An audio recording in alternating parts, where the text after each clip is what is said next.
Hello guys, welcome to Phoenix What If. So in this video, we will see, what if Naruto was reborn in Kakegurui and built a harem with Yumeko and Mary? If you enjoy these kinds of stories, don't forget to show us some love by hitting the like button and subscribing to the channel. Your support means the world to us. Now, let's start the story. Chapter 1. The Unblinking Eye of the Whirlpool.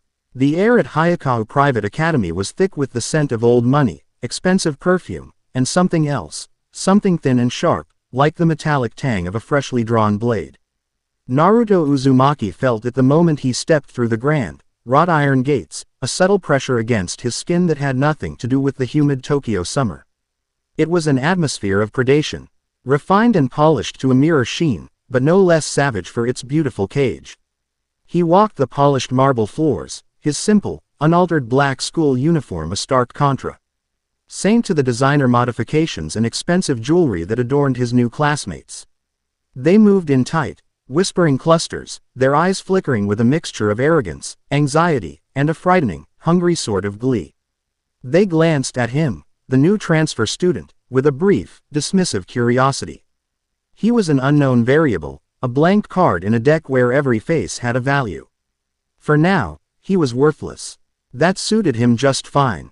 Naruto had no memory of a life before the quiet, unassuming orphanage on the outskirts of the city, no recollection of parents or a home. His only inheritance was his name, Uzumaki, and a peculiar, vibrant energy that hummed just beneath his skin. It gave him an unsettling clarity, a way of seeing the world that seemed to peel back the layers of social niceties and expose the raw, twitching nerves of human intention beneath. He could feel the shape of a lie in the air, the subtle shift in a person's posture that betrayed a hidden thought, the cold knot of fear in someone's gut from across a room. He'd learned early on to keep this perception to himself. It made people uncomfortable. It made them feel seen in a way they didn't like. Here, however, it was like stepping from a quiet stream into a raging ocean of raw, unfiltered emotion. The entire school was a churning vortex of ambition, desperation, and greed. It was loud, so loud it was almost a physical weight in his mind. He found his assigned classroom, 2F, and slid the door open. The chatter within died for a fraction of a second before resuming, the collective gaze of the students washing over him and finding nothing of immediate interest. He had blonde hair, a shade brighter than was common, and his blue eyes were clear and direct. But there was nothing else. No family crest on his blazer. No telltale watch on his wrist. He was a nobody. "Ah, our new student," the teacher said, his smile thin and practiced. "Uzumaki Naruto, please, find an empty seat." Naruto's eyes scanned the room. He saw the cliques, the power dynamics laid bare in who sat where. And he saw him, a boy with brown hair hunched over his desk near the back, his posture a study in utter defeat. A small, wooden placard hung from his neck by a chain. It was crudely carved with two characters, Pochi Pochi, Doggy. Around the boy, the other students gave him a wide berth, their expressions ranging from pity to open contempt. The air around the boy was heavy with shame and a bone-deep weariness. Naruto felt an old, familiar pang in his chest, a protective instinct that was as much a part of him as his own heartbeat. He walked past several empty desks and took the one directly beside the boy. The boy, Ryota Suzui, flinched as Naruto sat down, as if expecting a blow. He didn't look up. Naruto said nothing, simply placing his bag on the floor and settling in. The silence from Naruto was more unnerving to Ryota than an insult would have been. He could feel the new student's quiet, steady presence beside him. A stark contrast to the frantic energy of everyone else. The day passed in a blur of introductions and feigned academic interest. The real curriculum of Hayakawa, Naruto quickly understood, took place in the breaks between classes. In the hushed corners of hallways and the grand, ostentatious lounges. It was a curriculum of risk, of dominance, of ritualized combat disguised as games of chance. When the final bell rang, the classroom's atmosphere shifted instantly. The thin veneer of civility evaporated. A girl with long, blonde twin tails, her face a mask of smug superiority, strode to the back of the room. Her name, he'd learned, was Mary Saotome. She was a rising star in the class, a gambler of considerable skill and even greater cruelty. She stopped before Ryota's desk, a cruel smirk playing on her lips.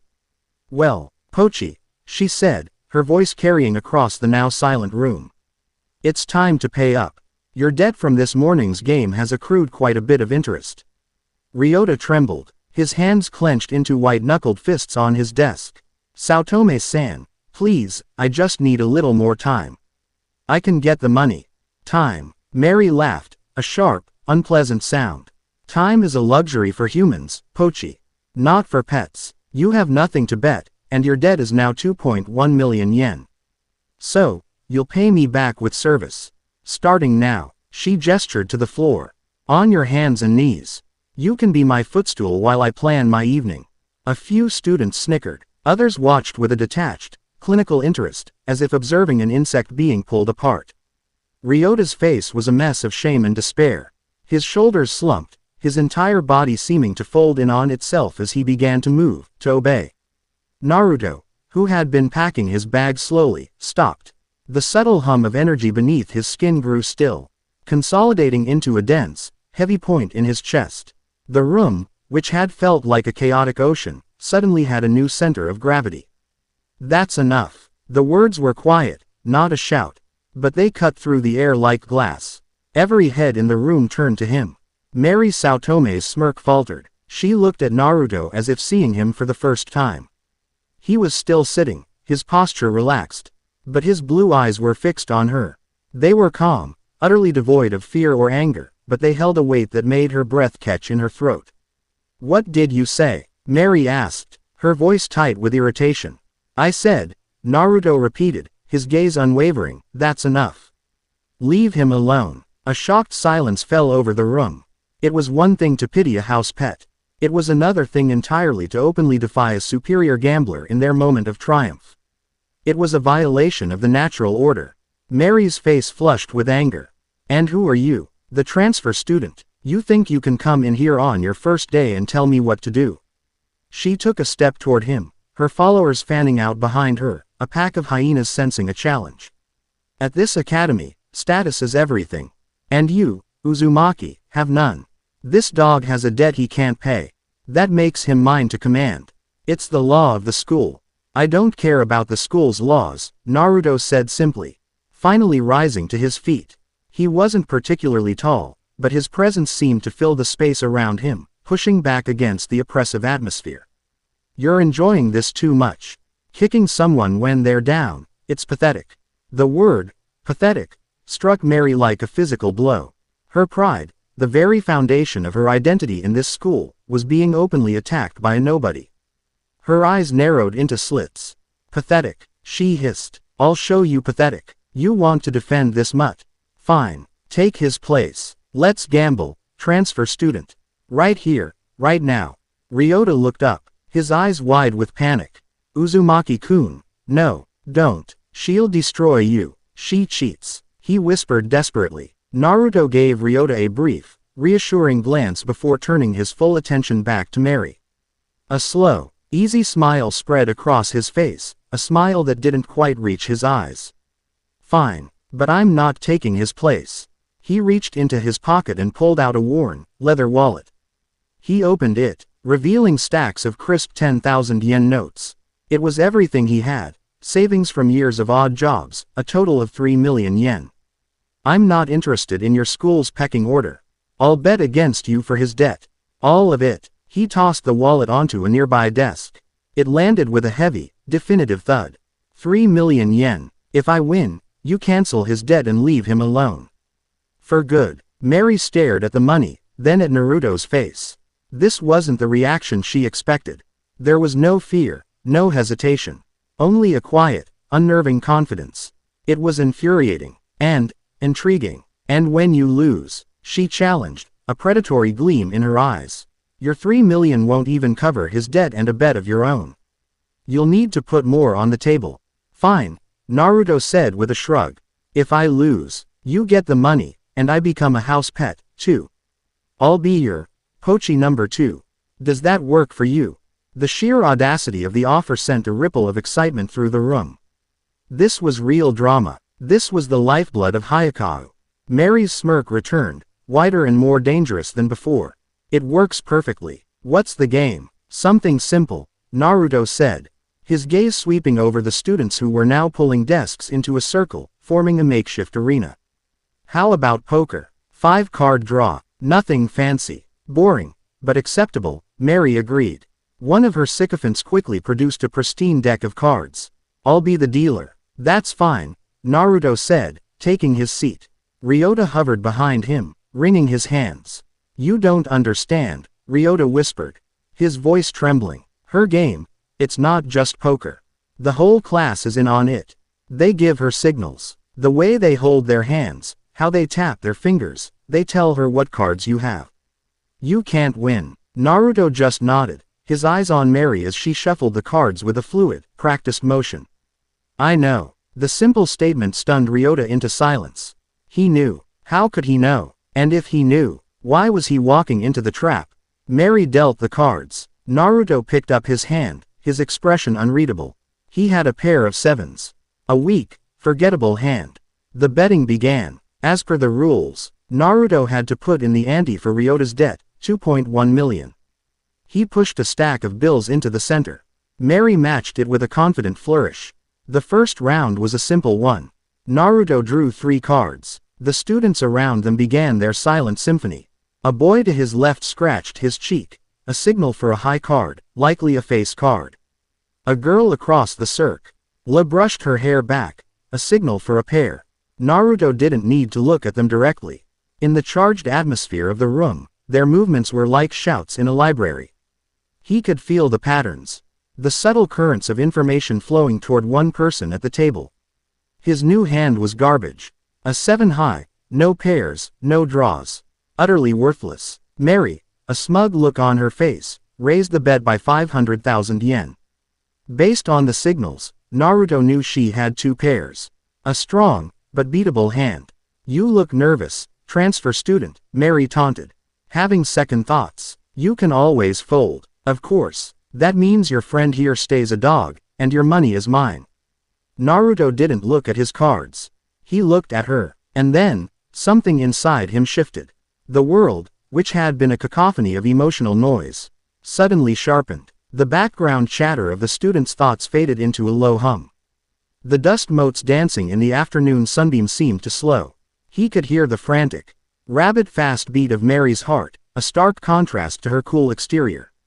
He saw the tiny bead of sweat tracing a path down her temple. He saw the reflection of her own cards, warped and tiny, in the cornea of the girl sitting opposite him. This was his world, the place he went when the stakes were real. A state of hyper-perception so profound it was like time itself bent to his will.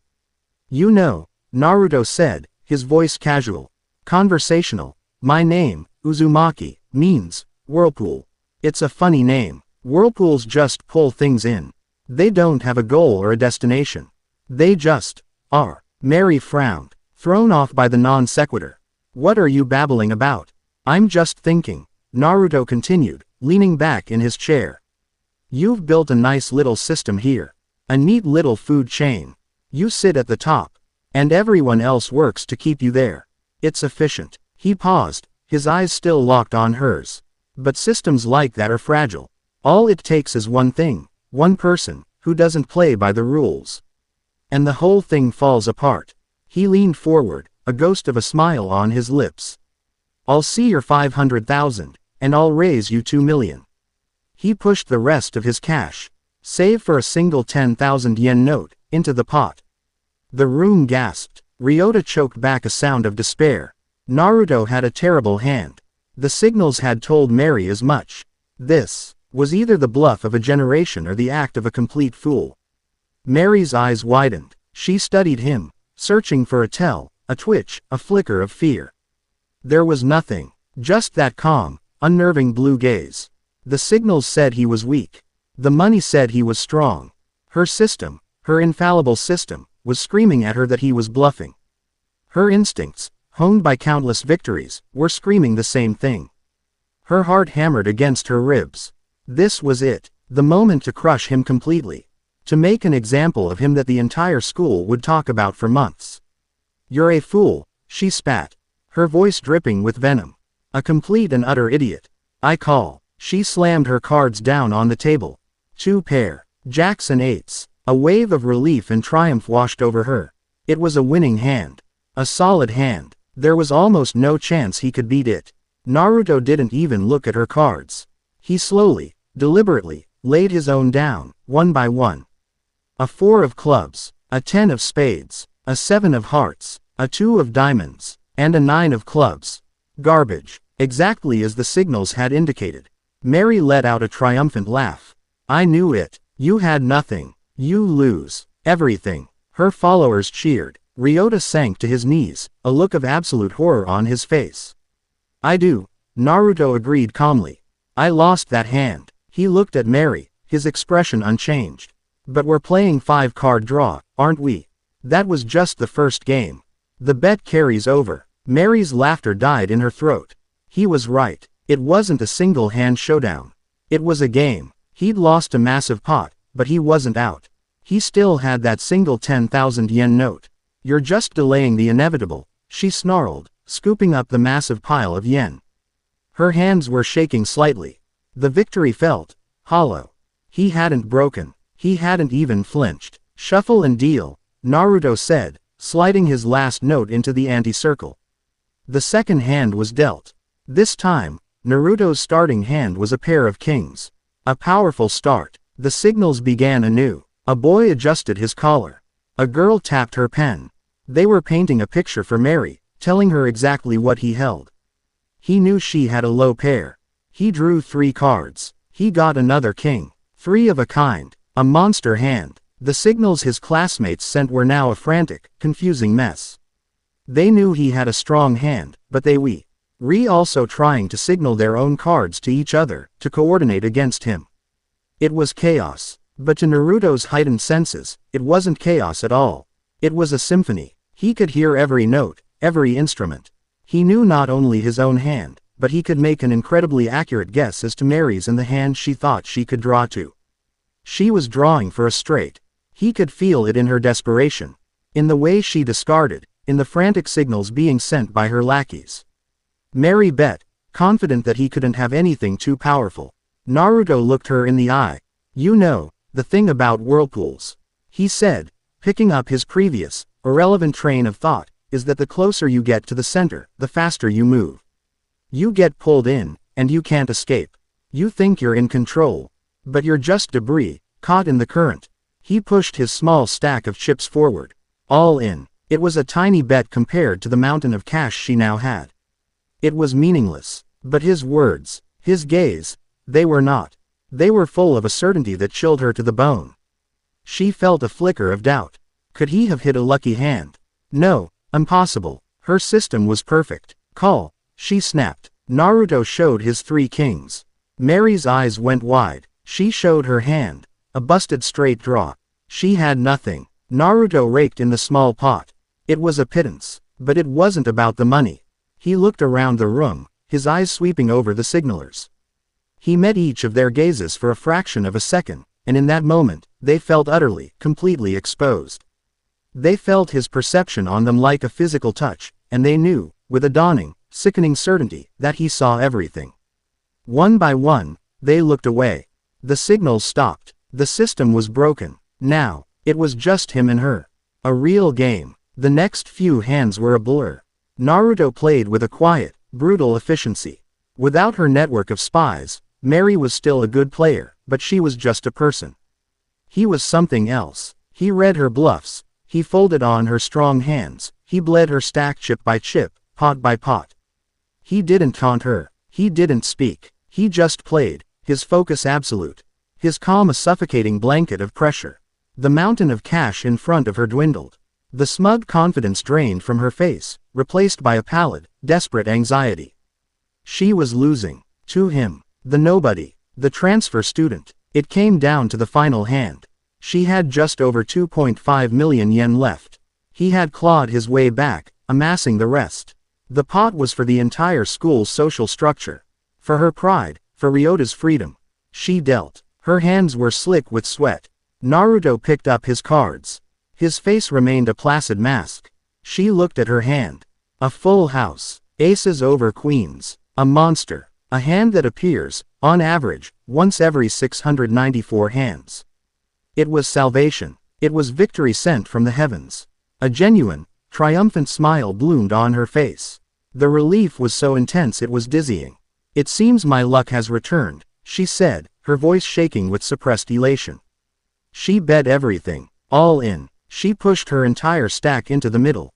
A fortune that could decide a person's life. Naruto looked at his hand. Then he looked at her. He saw the genuine triumph in her eyes. The lack of any bluff. The sheer, unadulterated belief that she had won. And he smiled. It was a real smile this time. Warm, bright, and utterly devastating. "You really think so?" he asked, his voice soft. He laid his cards down. An 8 of spades, a 9 of spades, a 10 of spades, a jack of spades, and a queen of spades. A straight flush, a hand that appears, on average, once every 72,192 hands. The silence in the room was absolute. It was so profound it fell. Like the air had been sucked out of the building. Mary Saotome stared at the 5 cards on the table. Her mind refused to process what she was seeing. It was impossible, statistically, mathematically, cosmically impossible. Her full house, her salvation, was worthless. The strength fled from her body. She collapsed back into her chair, her blonde hair falling across her face.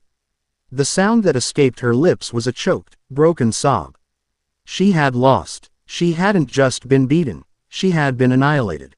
Her system, her pride, her status, her money, all of it, gone. Taken by a quiet boy with eyes. The color of the sky and a presence like the bottom of the ocean. Naruto quietly gathered the massive pile of yen.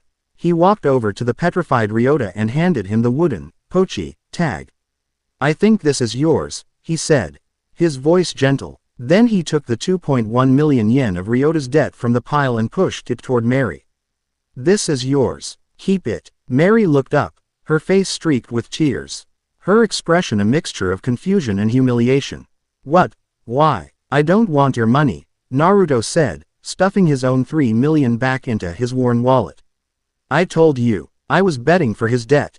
It's cancelled. That's all I wanted." He looked down at her, his expression not of pity, but of something else. A quiet disappointment. "You're a strong player, Saotome. You're smart, you're perceptive. You don't need those cheap tricks. Relying on them just makes you weaker." He turned and started to walk away, leaving her amidst the wreckage of her social standing. Ryota, stammering his thanks, scrambled after him. The other students parted before Naruto like he was a king, their faces a mixture of fear and awe. He had walked into this room a nobody. He was leaving it as something else entirely. A monster, a savior, a whirlpool that had just reshaped their entire world. And it was in that moment, as Naruto reached the doorway, that he felt a new gaze on him. It was different from the others. The students' gazes were a mix of simple emotions, fear, greed, admiration. The teacher's was one of professional detachment. This new one was electric. It was a gaze of pure, unadulterated, joyful obsession. It held no fear, no judgment. It was the look of a starving connoisseur who had just been presented with the most exquisite, most dangerous meal imaginable. He turned his head slightly. Leaning against the doorframe, half hidden in the shadow of the hallway, was a girl. She had long, beautiful black hair cut in a Harem style and a smile that was both dazzlingly beautiful and deeply unsettling. But it was her eyes that held him. They were a deep, lovely shade of brown, but as she looked at him, at the scene of carnage he had just wrought, they seemed to flash with an inner light, a feverish, brilliant crimson. She wasn't looking at the money, or at the crying Mary, or the terrified students. She was looking only at him. And in her gaze, he felt a thrill that was a mirror of her own. She saw the risk he had taken, not the monetary one, but the risk of challenging a system, of putting his own self on the line for a principle. She saw the terrifying depth of his calm, the storm of will that lay beneath it. She saw the real gamble. The girl, Yumeko Jabami, pushed herself off the wall and took a step toward him, her red eyes glowing with an intensity that promised untold chaos and delight. Her smile widened. "What a wonderful thing I've just seen," she said, her voice a purr of sheer ecstasy. "Please, tell me your name." Naruto met her gaze, and for the first time since coming to this school. He felt like he wasn't the only one who saw the world for what it truly was. He felt a kinship with the beautiful, terrifying madness in her eyes. "Uzumaki Naruto," he said. And he knew, with the same certainty that he knew the sun would rise tomorrow, that his quiet life was over. Chapter 1 End. Chapter 2. The Serpent's Thrill and the Fox's Vow. The aftermath of Mary Saotome's fall was a strange, hollow silence. Naruto left the classroom with Ryota stumbling behind him, a frantic stream of, "Thank you," and, "Are you insane?" bubbling from his lips. Naruto wasn't really listening. His senses, still heightened from the intensity of the game, were slowly receding, the world returning to its normal, blurry resolution. The sharp edges of intention, the loud thrum of heartbeats, the visual echoes of movement, all faded back into the general noise of existence. It was like surfacing from a deep dive, his ears popping with the change in pressure. Then, a new sound cut through the hallway's reverent hush. It was light, quick, and full of unrestrained energy. Footsteps. Uzumaki-san. He stopped and turned. It was her, the girl from the doorway. Yumeko Jabami. She trotted to catch up, her long black hair bouncing with each step. Her smile was a brilliant, beaming thing, and her eyes, those fascinating, dangerous eyes, were fixed on him with an unnerving, ravenous focus.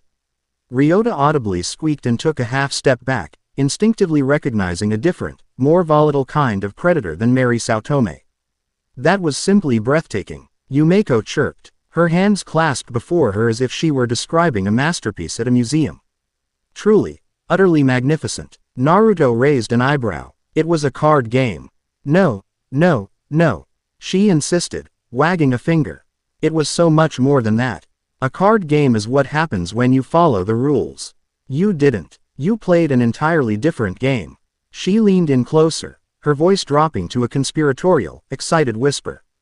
She built her fortress on the belief that she controlled all the information. She didn't expect someone to not care about the information at all. You didn't just outplay her, Uzumaki-san. You invalidated her entire reality. You gambled with her very soul. Oh, it sends shivers down my spine just thinking about it. Her eyes flashed with that crimson light again, a fleeting flare of pure, unadulterated ecstasy. Naruto felt a strange resonance with it, a part of him recognizing the thrill of putting everything on the line. But her thrill was for the act itself. His had been for the outcome. A subtle, but crucial, difference. "You're weird," he said, not as an insult, but as a simple statement of fact. She giggled, a sound like sparkling bells. "People tell me that all the time. I'm Yumeko Jabami. It's a pleasure to meet the man who can make a poker game feel like a duel to the death." "Naruto Uzumaki," he replied, a faint smile touching his lips. It was impossible, to be entirely guarded around a force of nature like her. "This is Ryota Suzui." Yumeko's gaze flickered to Ryota for a bare second. "Ah, the catalyst," she said brightly, before her attention snapped back to Naruto as if he were the only thing in the universe. "So, what shall we do now? Who shall we gamble with next? I heard the beautification committee president has a rather nasty reputation. Or perhaps someone from the student council. Oh, the possibilities are endless." Whoa, Ryota stammered, finally finding his voice. "We are not doing anything. He just won. We should lay low, stay away from people like you." He pointed a trembling finger at Yumeko, then immediately regretted it. Yumeko just blinked her wide, innocent eyes at him. "Stay away. But why? The fun is just getting started." Before Naruto could respond, a new voice, cold and imperious, sliced into their conversation. "Jabami, Uzumaki." They turned. Standing at the intersection of the hallway was a girl with a short, neat brown bob and sharp, intelligent eyes behind a pair of stylish glasses. She was flanked by two stern-looking boys in identical uniforms. The girl's posture was rigid, her expression one of supreme, unshakable confidence. Naruto immediately recognized the pin on her blazer, the mark of the Hayakawa Private Academy Student Council. The air around her felt different, heavy with institutional power and the scent of old, inherited wealth. "Itsuki Sumeragi," Ryota whispered, his face paling. "First year, and already on the student council. Her father owns Japan's largest toy company." Itsuki's gaze swept over them. lingering on Yumeko's manicured hands, then on Naruto's face. There was a flicker of something in her eyes, a collector's appraisal. She was sizing them up, judging their value. I heard about your little spectacle with Saotome, Itsuki said, her tone dismissive. Crushing a second-rate wannabe is hardly a notable achievement. But you, she looked at Yumeko, you have a certain reputation. They say you gamble for the thrill of it. I find that fascinating. I do enjoy a good wager, Yumeko replied, her smile never faltering. And you, Itsuki's eyes shifted to Naruto. You're the anomaly, the one who broke the system. An interesting variable. Her gaze was cold, analytical. I am in need of some new entertainment. I propose a game. The three of us. Ryota looked like he was about to faint. Absolutely not. We're not gambling with a member of the student council. Itsuki ignored him completely, as if he were a piece of furniture. I have a private lounge nearby. The game is double concentration. A memory game. We use 2 identical decks of cards, shuffled together. 104 cards, face down. We take turns flipping 2. If they match, the cards are yours, and you go again. The player with the most pairs at the end wins. A child's game, Yumeko said, a hint of disappointment in her voice. The stakes make it interesting, Itsuki countered, a thin smile on her lips.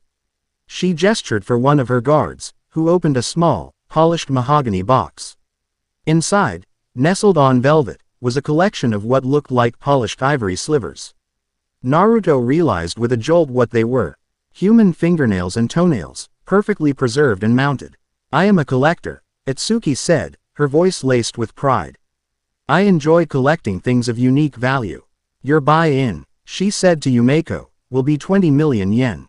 I know for a fact you acquired that much in your last game. Yumeko's eyes lit up. The risk was real. The stakes were high. And you, Uzumaki, Itsuki continued. I know you only have 3 million. So you can bet that. But it's not enough. If you lose, your debt will be substantial. What do you get if you win? Naruto asked, his voice calm. If I win, Itsuki said, her smile widening, I get the money. And, as a bonus, I get the nails from all 10 of your fingers. She looked at Yumeko with the same expression. And yours too. A perfect memento of my victory over the infamous gambling freak and the system breaker. Ryota made a gagging sound. The sheer, grotesque nature of the bet was horrifying. But Yumeko was practically vibrating with excitement. This was exactly the kind of insanity she lived for. I accept, Yumeko declared without a moment's hesitation. Hold on, Naruto said, his voice cutting through her enthusiasm. He looked at Itsuki. She accepts. I'm just watching. Itsuki frowned. Disappointing. I thought you had more spirit, Uzumaki. Very well. Jabami alone will be sport enough. They relocated to a lavish, private room that smelled of leather and potpourri. A large, circular table dominated the center. One of Itsuki's assistants laid out the 104 cards in a neat, sprawling grid. The cards were beautiful, their backs an intricate pattern of gold and blue filigree, a custom design from the Sumeragi toy empire. The game began. Itsuki graciously offered Yumeko the first turn. Yumeko was a machine. Her memory was nothing short of photographic. She would flip 2 random cards, note their position, and on her subsequent turns, begin clearing pairs with terrifying accuracy.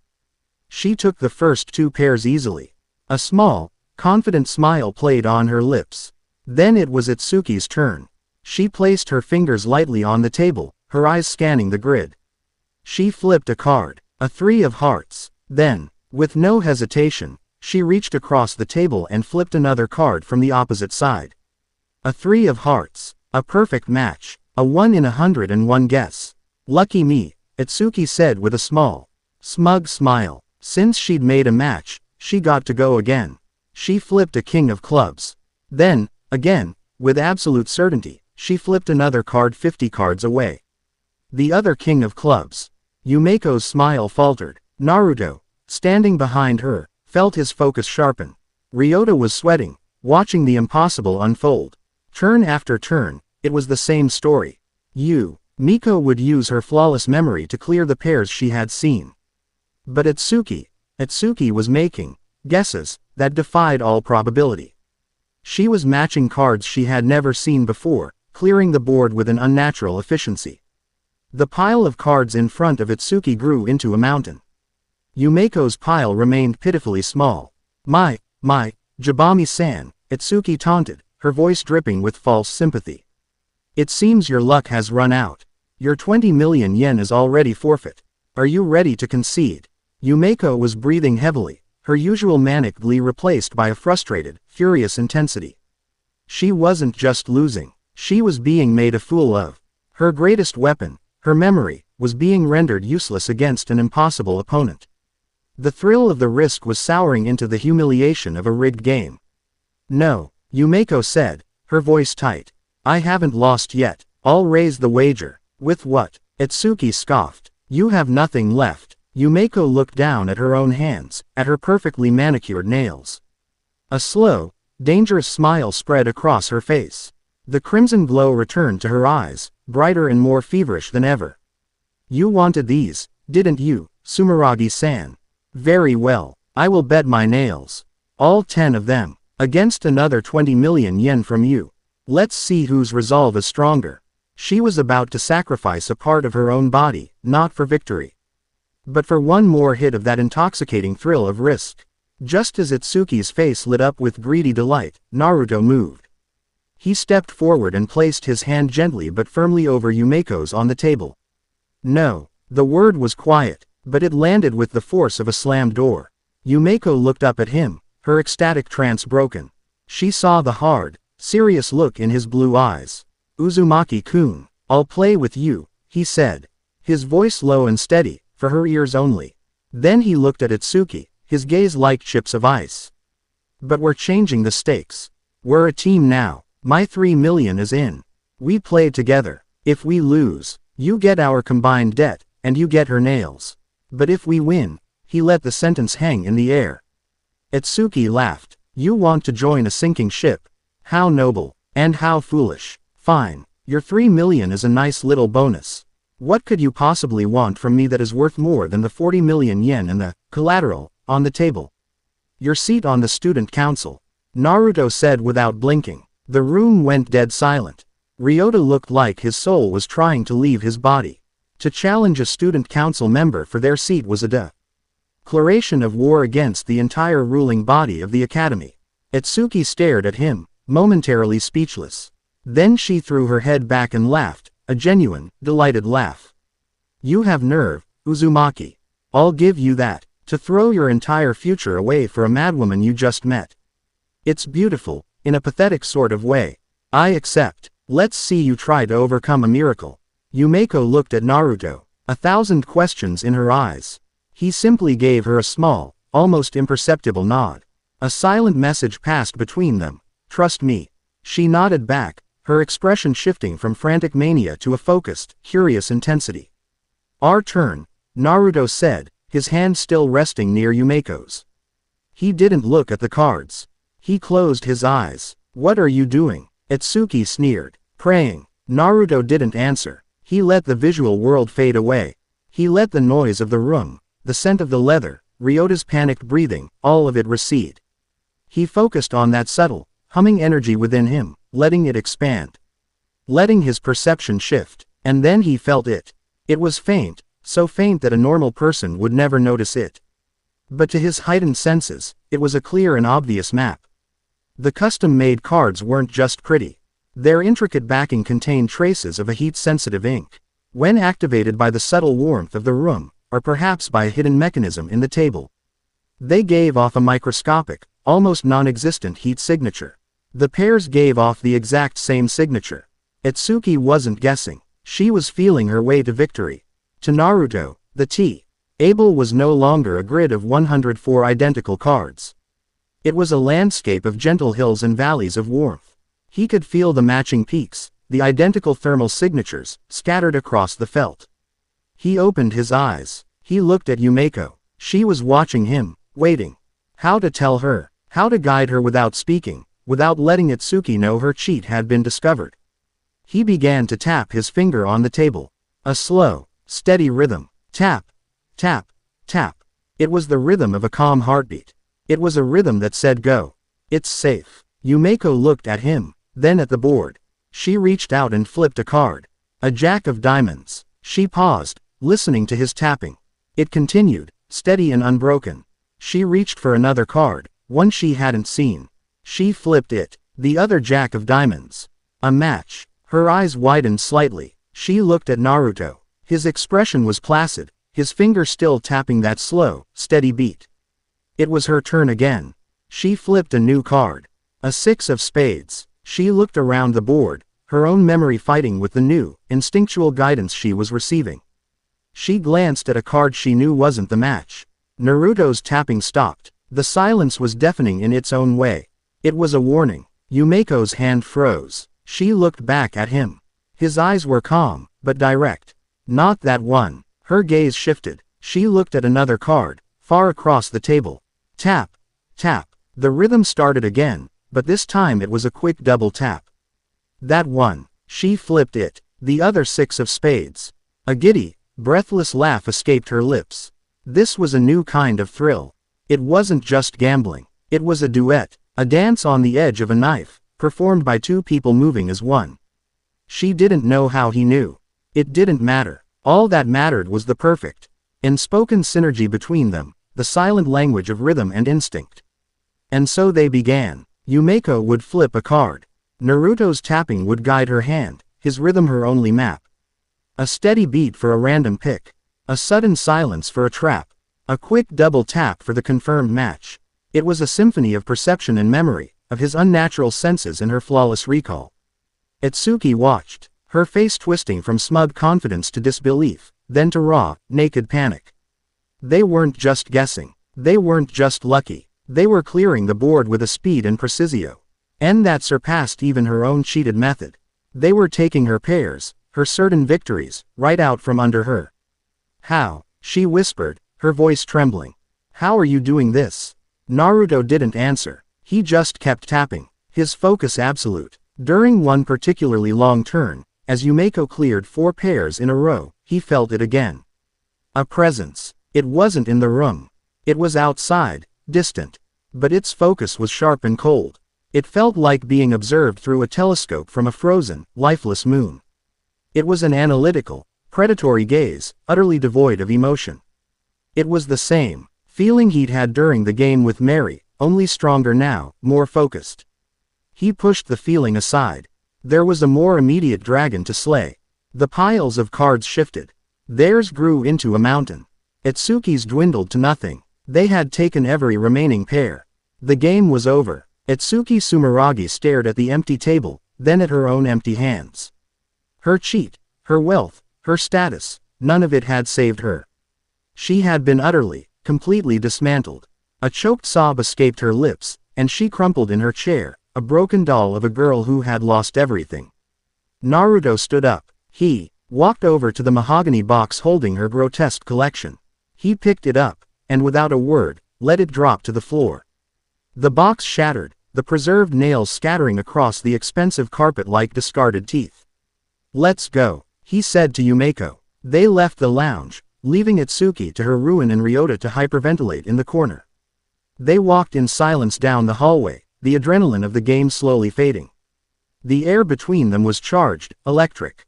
Yumeko finally broke the silence, her voice soft, devoid of its usual manic energy. How did you know, Naruto-kun? Naruto stopped and looked at her. Her eyes were clear now, the crimson glow gone, replaced by a deep, genuine curiosity. He could try to explain the heat, the focus, the strange energy inside him, but he didn't have the words. He didn't even understand it himself. So he focused on the one thing he did understand. Gambling is one thing, he said, his voice firm and serious. The risk, the thrill, I get it. But hurting yourself for someone else's entertainment is another. I won't let my friends do that. The word hung in the air between them. Friends. Yumeko stared at him, her lips slightly parted. She, who chased the ecstasy of risk to the point of self-destruction. She, who saw other people as mere components of a game. No one had ever tried to protect her from herself. They either enabled her or ran from her. No one had ever stood beside her and pulled her back from the edge, not out of fear, but out of care. The thrill she felt now was different from any she had ever known. It wasn't the sharp, explosive high of a life or death wager. It was a slow, spreading warmth in her chest, a feeling of being anchored, of being seen. It was, in its own way, even more terrifying, and 1,000 times more addictive. A slow, genuine smile spread across her face, one that reached her eyes and made them shine with something other than manic glee. It was a look of profound, earth-shattering discovery. Later that day, Naruto returned to his empty classroom to retrieve a forgotten textbook. The school was quiet, the last of the students having departed. As he reached his desk, he saw something resting on its surface that hadn't been there before. It was a small, intricately carved charm, no bigger than his thumb. It was made of a stone so black it seemed to absorb the light around it, cool and smooth to the touch. The carving was of a strange, multi-limbed, asymmetrical sigil. It felt ancient. He picked it up. A jolt went through him. It wasn't a jolt of static or magic. It was a jolt of pure nothing. A sensation of cold, of emptiness, a void that seemed to suck the warmth right out of his fingers. A primal, instinctual alarm bell went off in the deepest part of his mind. This wasn't the chaotic energy of a gamble. This wasn't the simple malice of a bully like Mary or the creepy obsession of a collector like Itsuki. This was the calling card of a true predator. He closed his fist around the charm, the cold seeping into his bones. The victory against Itsuki, the forging of his new, strange alliance with Yumeko, all of it suddenly felt trivial. That distant, cold gaze he had felt during the game, it had left this behind. A promise, a threat. The game at Hayakawa Academy was for money and status. Naruto now held proof that there was another, much older game being played in the shadows. And he had just been marked as a player. Chapter 2 End. Chapter 3. To Tame a Lioness. The fall of a star, even a minor one, creates a power vacuum. Mary Saotome, stripped of her wealth and her network, was now at the very bottom of the food chain she had once so proudly climbed. The Pochi tag Naruto had refused was forced upon her by the class the very next day. The same students, who had been her loyal signalers and sycophants, now treated her with a vicious, gleeful contempt. They saw her not as a fallen leader, but as a traitor to the system, one who had failed to uphold her station. Her weakness had been exposed, and in the savage ecosystem of Hayakawa, weakness was an invitation for attack. Naruto watched it all from his desk, a cold knot tightening in his stomach. He saw students, accidentally, trip her in the hallway. He saw them knock her books from her hands. He saw them scribble insults on her desk when she wasn't looking. It was petty, cowardly, and brutal. And Mary, the proud, ferocious Mary Saotome, took it all with a simmering, silent rage. She didn't cry, she didn't complain, she just endured, her jaw set, her eyes burning with a hateful fire that was slowly being banked by the suffocating ash of despair. Yumeko, for her part, seemed oblivious. She was a whirlwind of cheerful energy, constantly attached to Naruto's side, suggesting increasingly outlandish gambles and trying to drag him into confrontations with bigger and bigger fish. Her victory over Itsuki Sumeragi, and her subsequent installation on the student council, a seat which she promptly declared she had no interest in actually using for administrative purposes, had made her a legend. But Naruto deflected her proposals, his attention fixed on the quiet, agonizing spectacle of Mary's daily crucifixion. "Why do you keep watching her?" Yumeko asked one afternoon, her head tilted with genuine curiosity. They were on the roof, the city spread out beneath them, but Naruto's gaze was directed down at the courtyard where he could see a group of boys from another class cornering Mary, demanding she perform some menial, humiliating task. "She doesn't deserve this," Naruto said, his voice low. "Doesn't she?" Yumeko replied, popping a piece of candy into her mouth. "She was quite cruel to Suzui-san. This is just the other side of the same coin, isn't it? The cycle of the academy. The winner dominates. The loser is dominated. It's the core of the risk." "It's not a cycle," Naruto countered, turning to face her. "It's a cage. And that's not risk, it's just cruelty. There's no 3LL in kicking someone who's already on the ground." He looked back down at Mary, who had just thrown the cleaning rag she'd been given at her tormentor's face before storming off, her pride still refusing to be completely extinguished. "She's strong. Stronger than any of them. But they're trying to make her forget that. Yumeko watched his face, her usual manic energy softening into something more observant. She saw the set of his jaw, the hard look in his eyes. It was the same look he'd had when he stopped her from bedding her own fingernails. It was a look of fierce, stubborn protectiveness. So, Yumeko said, a slow, dangerous smile spreading across her lips. What are you going to do about it? The opportunity presented itself 2 days later. The air in the classroom was thick with a tense, expectant energy. A group of upperclassmen, led by a smirking, arrogant boy named Jun Kiwatari, had cornered Mary. Kiwatari was infamous for his debt-swapping games, where he'd take on a house. Pet's debt from one person only to inflate it with impossible interest rates and enslave them for his own amusement. Mary's debt, the 2.1 million yen Naruto had forced her to keep, had been bought by Kiwatari, and he was here to collect. Look at you, Saotome, Kiwatari sneered, circling her desk while his friends blocked any escape. The mighty has fallen. I hear you were once a pretty sharp player. Now you're just another piece of livestock. Mary glared at him, her knuckles white where she gripped the edge of her desk. Get lost, Kiwatari. I'm not in the mood for your games. Oh, but I am, he purred. I'm feeling generous. I'm going to give you a chance to clear your slate. A life or debt plan. We'll play a simple game. If you win, your debt is wiped clean. If you lose, he leaned in, his voice dropping. Your debt is doubled, and you get to sign this. He slid a document onto her desk. It was a life schedule. A contract that would dictate every aspect of her future, who she would marry, what career she would have. Even how many children she would bear, all for the benefit of Jun Kiwatari's family interests. It was the ultimate form of slavery at Hayakawa. Mary's face went pale. This was it, the point of no return. The final nail in the coffin of her life. She looked around the room, at the faces of her former classmates. They watched with cold, detached interest. No one would help her. She was alone. Her shoulders slumped. The fight was finally draining out of her. What's the game? She asked, her voice a dead, hollow thing. Indian poker, Kiwatari said, producing a deck. Simple. We each get a card. But we don't look at it. We stick it to our foreheads. We see the other person's card, but not our own. Then we bet. High card wins. It was a game of pure psychology. Of reading your opponent. Mary, in her current state, knew she stood no chance. Her confidence was shattered. She was a lamb being led to slaughter. She was about to agree, to accept her fate, when a chair scraped against the floor. Mind if I join? Naruto Uzumaki stood there, his bag slung over his shoulder. Yumeko was right behind him, a placid, unnerving smile on her face. Kiwatari scowled. Uzumaki, the transfer student who got lucky. This doesn't concern you. It does now, Naruto said, walking calmly to the table.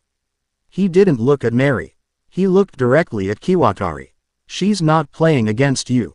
She's playing against me. Mary's head snapped up. Her eyes, filled with despair a moment ago, were now wide with confusion and a spark of renewed anger. What the hell are you talking about, Uzumaki? Are you trying to humiliate me further?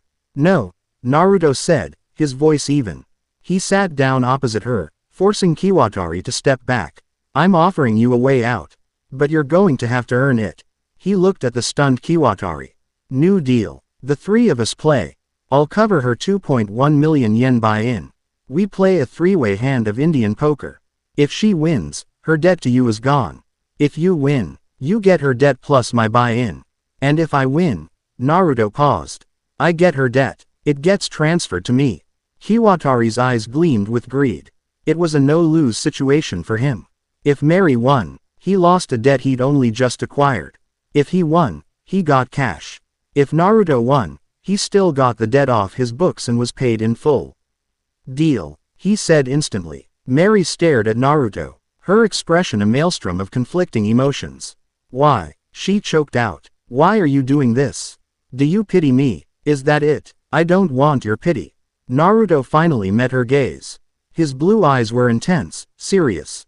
I don't pity you, Saotome. I'm angry. I hate seeing strong people pretend to be weak. You're not a pet. You're a lioness. He leaned forward, his voice dropping so only she could hear it.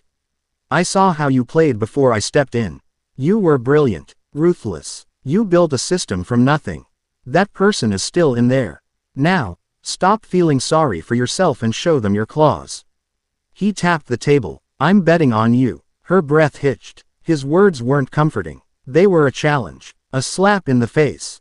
He wasn't offering her a hand out. He was offering her a weapon and demanding she use it. The fire in her eyes, the one that had been dying, flickered back to life, fueled by a fresh surge of pride and a confusing, infuriating flicker of hope.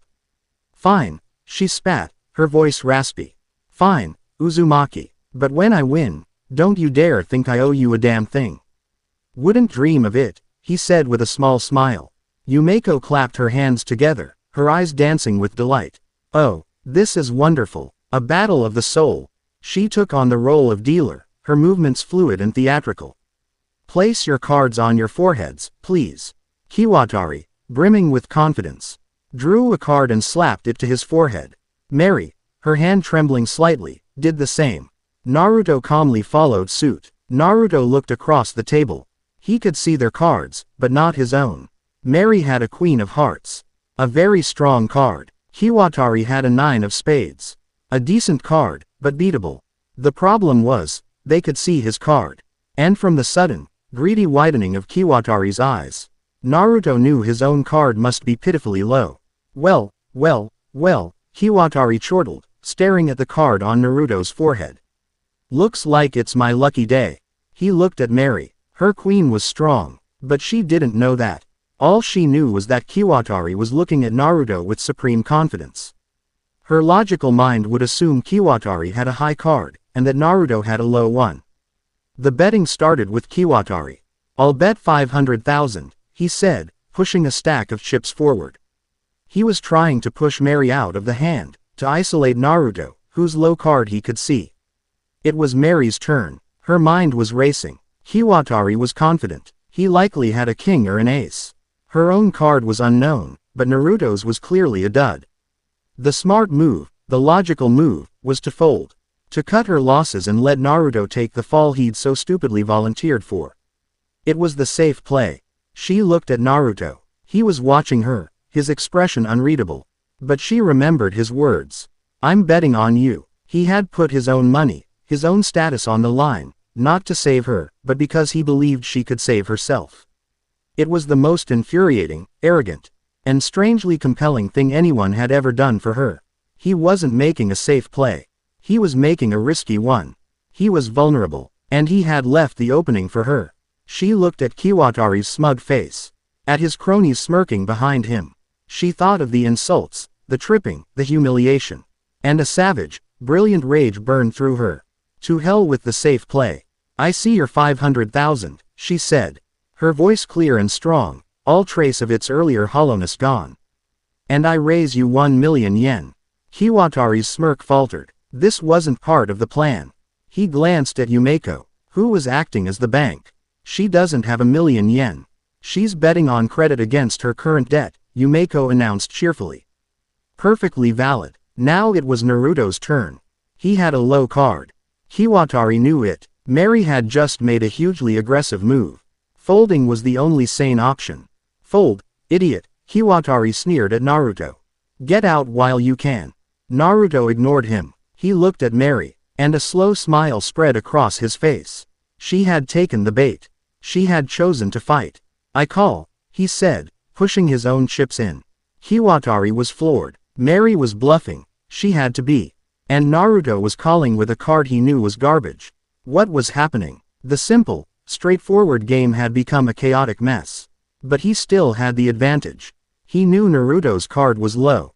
Fine. Kiwatari snapped. I call too. Let's see the cards. Yumeko fluttered with excitement. Showdown. Kiwatari confidently revealed his 9 of Spades.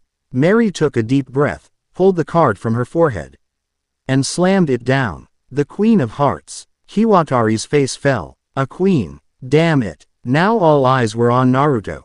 He calmly took the card from his forehead, not even looking at it, and placed it on the table. It was a 3 of clubs. Kiwatari started to laugh. A3. I knew it. So Mary wins the hand, but you, Uzumaki, you lose. Your buy-in is forfeit. Not quite, a new voice said. All heads turned. Ryota Suzui, who had been watching from the sidelines, pale with terror, had spoken. He was pointing a shaky finger at Yumeko. The deal, Ryota stammered. Why you? Dealt from the bottom of the deck for Uzumaki-kun's card. The room went silent. Kiwatari's face went from triumphant to furious. What? You cheated, he roared at Yumeko. Yumeko just smiled her serene, unsettling smile.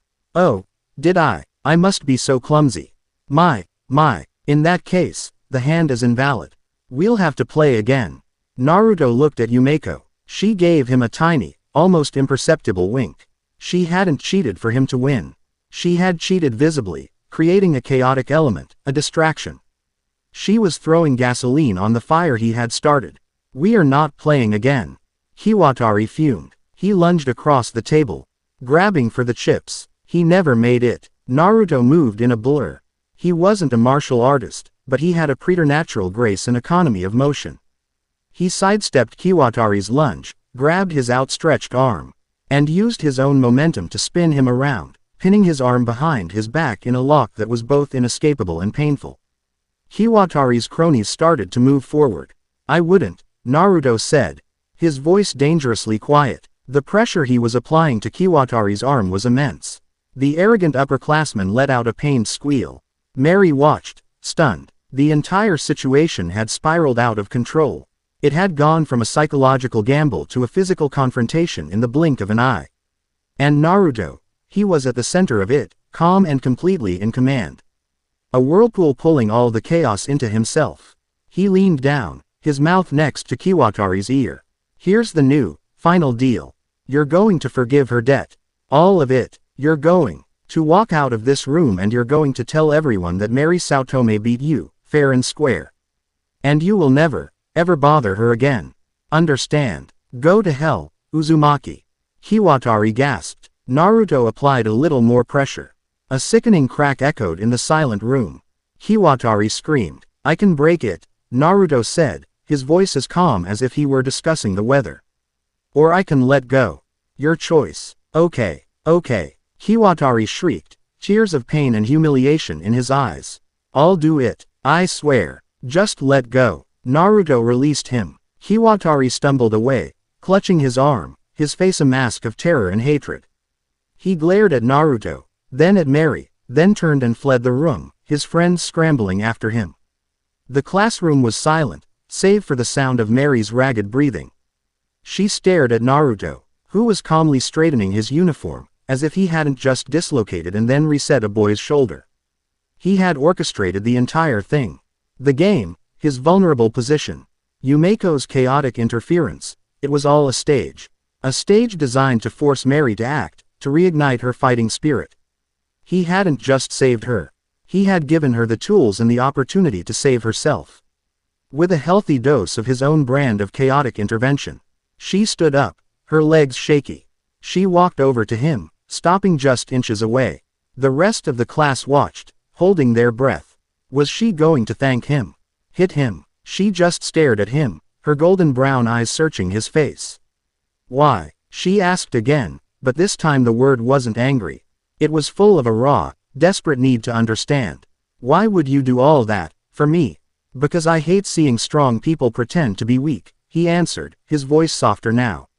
He met her gaze, his blue eyes clear and unwavering. And because it's no fun playing alone. He gestured towards Yumeko, who was still smiling serenely.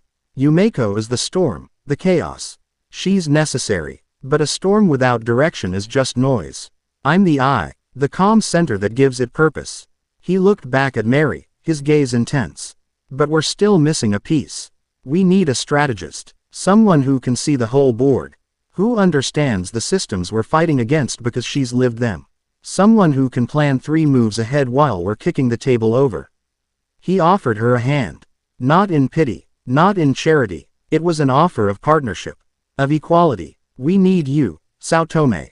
Mary looked at his outstretched hand. She looked at Yumeko, whose smile was now one of genuine, welcoming warmth. She looked at Naruto, at the boy who had seen the lioness inside the beaten-down house pet and had risked his own neck to coax it back out. For her entire life, especially at this academy. Every alliance had been one of convenience, of power dynamics, of using and being used. Help was a sign of weakness. But this felt different. This felt like strength recognizing strength. Her hand, still trembling slightly, reached out and took his. Her grip was firm, resolute. "Mary," she said, her voice finally steady. "Call me Mary." A genuine smile finally broke through her mask of pride and anger. It was a small, hesitant thing, but it was real. And in that moment, standing between the chaotic storm and the unshakable eye, the lioness had found her pride. The trio was born. Chapter 3 End. Chapter 4. The President's Grand Design. The ascension of the Uzumaki-Jabami Saotome alliance was not a quiet affair. It sent shockwaves through the rigid, stratified society of Hayakawa Academy. The story of Mary Saotome's revival, Naruto's brutal dispatching of Jun Kiwatari, and Yumeko's baffling installation on, and subsequent ignoring of, the student council created a whirlwind of rumor and speculation. They were an anomaly, a three-headed beast that didn't fit into the established predator-prey dynamic. They didn't seem to be accumulating wealth for its own sake, nor were they building a traditional faction of followers. They were simply a force. This force had not gone unnoticed by the Academy's all-seeing eye. Kurari Momobami, the student council president, watched the events unfold from her office, a serene smile playing on her lips. Her sanctum, perched at the very top of the school, was less an office and more a throne room, with a panoramic window that overlooked the entire campus. To her, the school was a grand, beautiful aquarium she had meticulously designed, each student a fascinating species of fish, their behaviors governed by the currents of greed and fear she had put in place. Most fish swam in predictable patterns. But Naruto Uzumaki and his companions were different. They weren't just swimming against the current, they were creating their own. And Kurari, the architect of the aquarium, found this utterly delightfully fascinating. Her secretary, the enigmatic Sayaka Igarashi, stood beside her, her expression a mask of cool disapproval. "President," Sayaka said, her voice tight, "the Uzumaki faction is destabilizing the contribution system. Their actions have inspired several lower-ranking students to default on their debts. They see him as some kind of folk hero.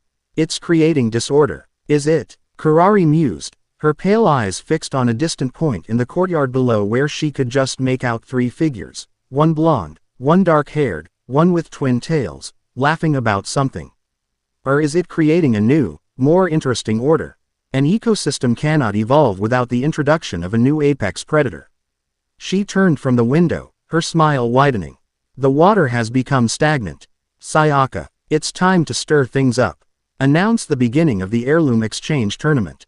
Sayaka's eyes widened almost imperceptibly. "Ma'am, the heirloom exchange, but that's a clan tradition. Reserved only for consolidating power," Kurari finished for her, her voice smooth as silk. "And that is precisely what we will do. The entire school will participate. Students will form teams. They will gamble for votes, which will be the currency of the tournament. Losing teams will be absorbed, their debts and their votes transferred to the victors. It is, in essence, a war of unification." She looked back at the window. "Let's see how our new predator fares not in a simple duel, but on a battlefield." The announcement of the heirloom exchange dropped like a bomb on the academy. The rules were simple and brutal. Teams could be of any size. The games were varied, held in different locations all over the school, run by student council officials. The goal was to amass votes, which were tied to the student ranking and debt system. When a team lost, they were dissolved, their votes and their collective house pet status transferred to the winners. It was a battle royale of gambling, designed to cull the weak and concentrate all influence into the hands of a few powerful factions. And, to add to the chaos, Kurari announced that several members of the Momobami branch families would be transferring in for the duration of the tournament, each leading their own team. The sharks were being led into the fish tank. The trio gathered in an empty classroom they had unofficially commandeered as a war room. The blackboard was covered in Mary's sharp, precise handwriting, charting out the tournament structure, key players, and potential threats. "It's a trap," Mary stated, tapping a piece of chalk against the board. "The entire structure is designed to isolate us. The big factions, the traditionalists, the media club, the other council member. Groups. They'll avoid each other at first. They'll all come for us. We're the outsiders, the biggest prize with the least established power base. Yumeko was practically vibrating in her seat, her eyes gleaming with the crimson thrill. A war. The entire school is our opponent. The stakes are everyone's futures. Isn't it wonderful, Naruto-kun? Naruto was quiet, his eyes scanning the complex web Mary had drawn. He wasn't looking at the names or the numbers. He was feeling the shape of it. The lines of attack, the flows of power. It felt like a complex seal, a cage being drawn around them. She's not trying to beat us, Naruto said, his voice drawing their attention. She's trying to force us to become like them. To win, we'd have to be ruthless. We'd have to absorb other teams, turn our friends into assets, and make people into house pets. Kurari wants to prove that her system is the only way. That in the end, everyone, even us, will conform. So we can't win by her rules, Mary concluded, her eyes narrowing in concentration. So what's the plan? We can't just fight the entire school. No, Naruto agreed. We don't fight the whole school. We don't play their game of conquest. He walked to the board and drew a large circle around a central cluster of names. The smaller, weaker teams, the students with little to no backing, the ones who were destined to be fodder in the first round. We play a different game. We play defense. Our goal isn't to conquer. It's to protect. We make our stand here. Mary's eyes widened as she understood. A shield strategy. We don't absorb anyone. We intervene. We act as a bulwark for the smaller teams, deflecting the attacks from the major factions. Exactly, Naruto said. We can't be everywhere at once. But we can be where it matters most. Mary, you're the general.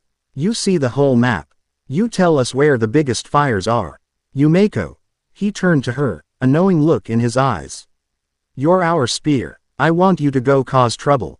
Find the biggest, most arrogant team you can, preferably one of the Momobami cousins, and tie them up. Be as chaotic and unpredictable as possible. Distract them. Yumeko's smile was a thing of terrifying beauty. A direct assault on the enemy's command. I accept with pleasure. And what will you do? Mary asked him. I'm the reserves, Naruto said. I'll move between the battlefields. I'll put out the fires you can't get to. I'll be the final line of defense. It was a bold, insane strategy. To win, they had to not play to win. It was a plan only they could have come up with. The tournament began, and the school descended into a maelstrom of calculated chaos. As Mary had predicted, the major factions immediately began to prey on the weak. The trio put their plan into action. Mary was a whirlwind of motion. A phone pressed to her ear, coordinating with a small, growing network of students Naruto had previously helped, including Ryota. She was a brilliant field commander, her mind processing dozens of streams of information, predicting enemy movements, and directing her two powerhouse pieces with stunning efficiency. Yumeko, Mio Inbami's team is heading for the West Lounge. They're targeting the Literature Club. Intercept them. The game is a high-stakes Go match.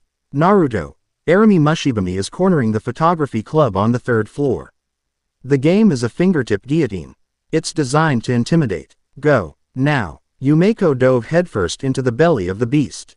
She challenged Mio Inbami, a quiet, calculating Momobami relative, and her team of poison experts. The game was Go, but with a twist. Each captured piece corresponded to a drink, some of which were laced with harmless but debilitating sedatives. Yumeko, with her love for Russian roulette-style risks, played with a joyful, reckless abandon that completely threw off the cold, calculating Inbami clan members. She wasn't trying to win the game of Go, she was reveling in the gamble of which drink she would have to take. Turning their psychological weapon into her personal playground. She single-handedly tied up an entire major faction. Naruto, meanwhile, moved like a ghost through the school. He wasn't playing full games. He didn't have time. He was an interventionist. He arrived at the third floor to find the small, timid members of the Photography Club pale with terror. Arami Mushibami, a gothic lowly, Momobami with a passion for torture devices, had them in a game involving a series of miniature guillotines. The loser of a simple card draw would have to place their finger in the device. It was pure psychological warfare. Naruto didn't challenge her to a game. He walked right up to the table, his presence a sudden vortex of calm in the terrified room. "This game is over," he said. Arumi looked up at him, a cruel smile on her face. "And who are you to stop me?" Naruto didn't answer. He simply placed his own hand on the table, fingers spread. "You want to see someone risk their fingers? Fine." His eyes met hers, and in that moment, the entire weight of his will, that immense, crushing presence, focused on her. "Let's play a different game. 5-finger fillet, my hand, your knife. But for every pass you make, I get to ask you a question. And you have to answer it truthfully." Arumi stared at him, her sadistic glee faltering. He wasn't afraid. He was offering himself up, but he was twisting the game. Turning her weapon back on her. The look in his eyes was more terrifying than any guillotine. She hesitated, and in that moment of hesitation, her power over the photography club was broken. Naruto had won without a single card being played. He turned and left, leaving a flustered and unnerved Arumi behind, his mission accomplished. For hours, they fought like this. A 3-person army holding back a tide. Mary was their eyes, Yumeko their sword, and Naruto their shield. They saved dozens of students from becoming house pets, their reputation growing with every impossible intervention. They weren't amassing votes, but they were amassing something far more valuable, loyalty. The students they saved began to act as their lookouts, feeding information to Mary, creating a grassroots intelligence network that rivaled the student council's own. But as the day wore on, Naruto felt a growing unease. It was that cold presence again, the one from the memory game. It was here, in the school, moving through the chaos. But it wasn't participating. It was observing, hunting. The call came from a frantic Ryota. "Naruto, it's the Go Club. They're in the old Kendo Hall. A new team challenged them. They're not on Mary's list. Something's wrong. They're not playing for votes." Naruto's blood ran cold. "I'm on my way." He sprinted towards the old dojo, a building on the edge of campus rarely used by the students. The air grew colder as he approached. When he slid the heavy wooden door open, the scene inside stopped him dead. The members of the Go Club were on their knees, shaking. Standing over them was a group of 5 students in pristine Hayakawa uniforms. But they wore them differently. They were clinical, sterile. They moved with a disciplined, military grace that was utterly alien to the peacocking of the Academy's elite. At their center was a tall, silver-haired young man with eyes the color of slate. His face was calm, handsome, and completely devoid of emotion. He held a simple, black fan in one hand. The game wasn't for votes or money. On the floor was a goban, but the stones were electrified. The loser of each exchange received a painful, debilitating shock. One of the Go Club members was already unconscious on the floor, burn marks on his uniform. This wasn't a gamble. This was an interrogation. "The 9th beast," the silver-haired man said. His voice as cold and empty as his eyes. He wasn't speaking to the Go Club members. He was looking directly at Naruto. "We knew you would come." The other 4 students turned in unison. Their movements were perfectly synchronized. Their expressions identically blank. Naruto felt it in them. A lesser version of the void he'd felt from the charm. They were trained, indoctrinated. "Who are you?" Naruto asked, his body tensing. The familiar hum of energy coiling in his gut. "We are the Jashin Concordat," the leader said. "The wardens of reality. The cleansers of the profane." His gaze was unnervingly placid. "You are a vestige, a shard of a bygone power, an echo of a dead god. You and others like you are anomalies, rogue variables that threaten the integrity of this age. Our mandate is to control or eradicate you before you bring about the prophesied age of ruin." He took a step forward. "Your presence is dangerously unstable. It radiates from you, influencing the weak-willed, disrupting the natural order. You are a walking plague, Uzumaki Naruto. And we are the cure." One of the Concordat agents, a girl with a short, sharp haircut, lunged at him. She didn't move like a student. She moved like an assassin. Her hand aimed not to strike, but to jab at a pressure point on his neck. Naruto's mind didn't even have time to process the threat. His body reacted on pure instinct. The world slowed. He sidestepped the attack with an inch to spare, the agent's fingers brushing his collar. He didn't counterattack. He simply moved, his feet tracing a fluid path backward, putting distance between them. The speed and grace of the movement were not human. The leader watched, his expression unchanged. Remarkable physical manifestation. The ninth beast. Vestige is more potent than our intelligence suggested. He gestured with his fan. Contain him. The 4 agents moved at once, fanning out to surround him. They moved in perfect concert, cutting off all escape routes. They weren't trying to fight him. They were trying to cage him. Naruto felt a primal sense of danger he hadn't felt since he first held the Concordat's charm. This wasn't a game. This was a hunt, and for the first time in his life, he was the prey. He took a deep breath, centering himself. He couldn't fight them all. He had to break the cage. His eyes darted around the room, taking in the environment. The kendo armor on the walls. The polished floor, the open shoji screens. He feinted left, drawing 2 of the agents in. Then, with an explosive burst of power from his legs, he launched himself right, not at the agents, but at a rack of bamboo shinai swords. He grabbed one as he vaulted over the rack, landing in a crouch. The silver-haired leader watched, a flicker of academic interest in his eyes. He adapts. Fascinating. The agents regrouped and advanced, their movements cautious now. They hadn't expected this level of physical prowess. Naruto held the bamboo sword, not like a fencer, but like a staff. The hum of energy inside him was no longer just a feeling. It was a visible aura, a faint, golden shimmer that seemed to cling to his skin. The air in the dojo grew heavy, charged with his presence. Just as the agents were about to lunge again, the main doors to the dojo slammed open. Naruto. Mary's voice, sharp and commanding, cut through the tension. She stood in the doorway, Yumeko a small army of students they had saved right behind her. The literature club, the photography club, the Go Club members who had escaped, a ragtag militia armed with nothing but their loyalty. The leader of the Concordat looked at the newcomers, then back at Naruto. His calm expression finally broke, replaced by a deep, calculating frown.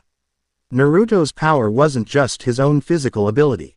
It was this, his unnatural, magnetic charisma, his ability to forge bonds of unwavering loyalty in a world built on betrayal. This was the true danger of the ninth beast. A strategic withdrawal is in order, the leader said, his voice tight. He snapped his fan shut. On its side, for a brief moment, Naruto saw the sigil from the charm, stark and black. This is not over, Vestige. The Concordat will not allow a rogue god to walk the earth. We will be watching. And then, with a speed that defied belief, they were gone. They moved through the shoji screens and into the shadows of the campus, vanishing. As if they had never been there at all. Silence fell in the kendo hall. The ragtag group of students stared at the empty room, then at Naruto, who stood alone in the center, the golden aura slowly fading from around him.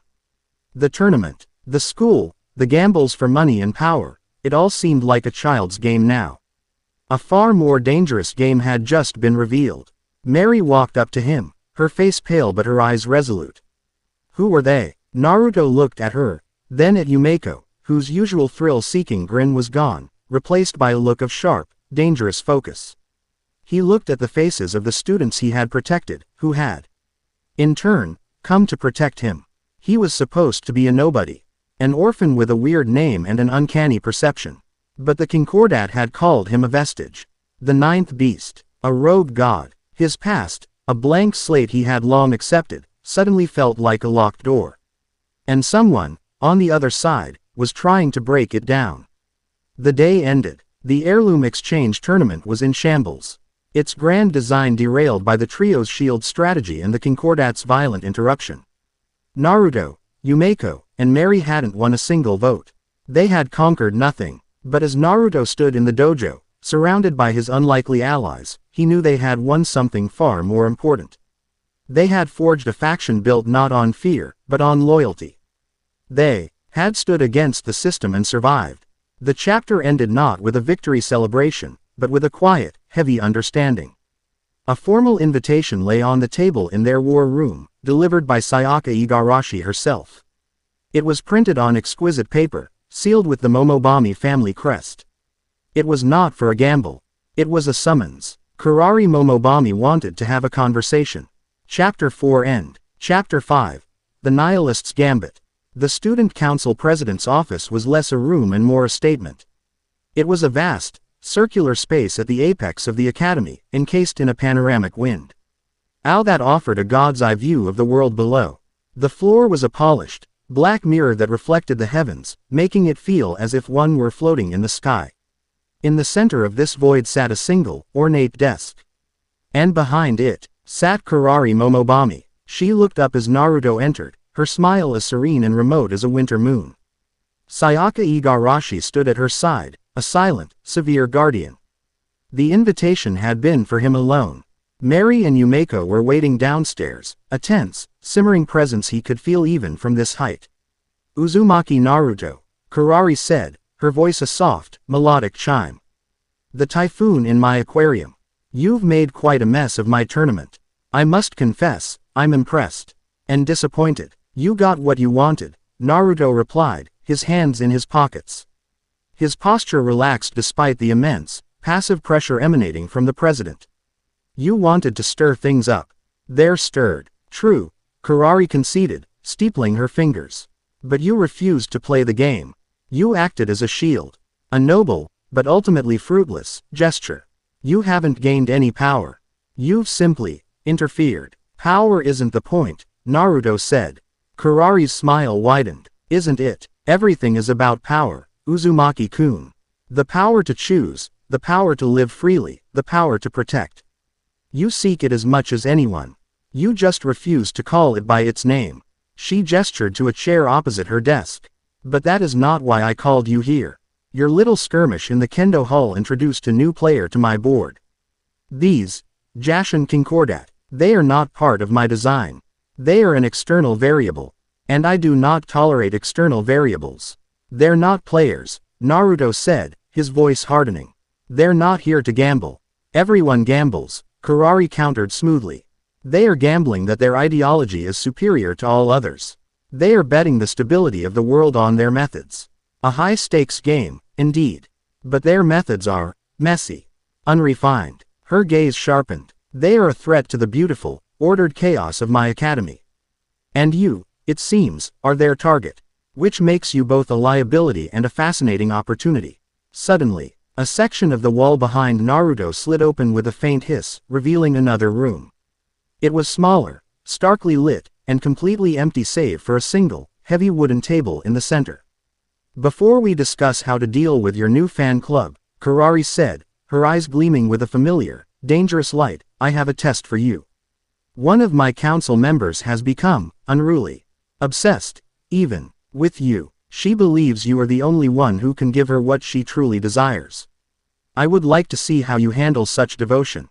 A figure stepped from the shadows of the adjoining room. She wore a Hayakawa uniform with a wanton sloppiness, her shirt unbuttoned, her tie loose. Her left eye was covered by a medical patch, and her visible right eye was wide, wild, and utterly ecstatic. It was Midori Ikishima, the head of the beautification committee, a girl known for her suicidal recklessness and her disturbing, orgasmic love of extreme risk. Naruto-senpai, she breathed, her voice trembling with a euphoric glee that made Yumeko's seem tame by comparison. The president said you'd come. She said you'd play with me. With a soft click, the doors to Kurari's office slid shut, plunging them into the stark, sterile light of the smaller room. They were locked in. On the table between them sat a single, heavy, silver revolver.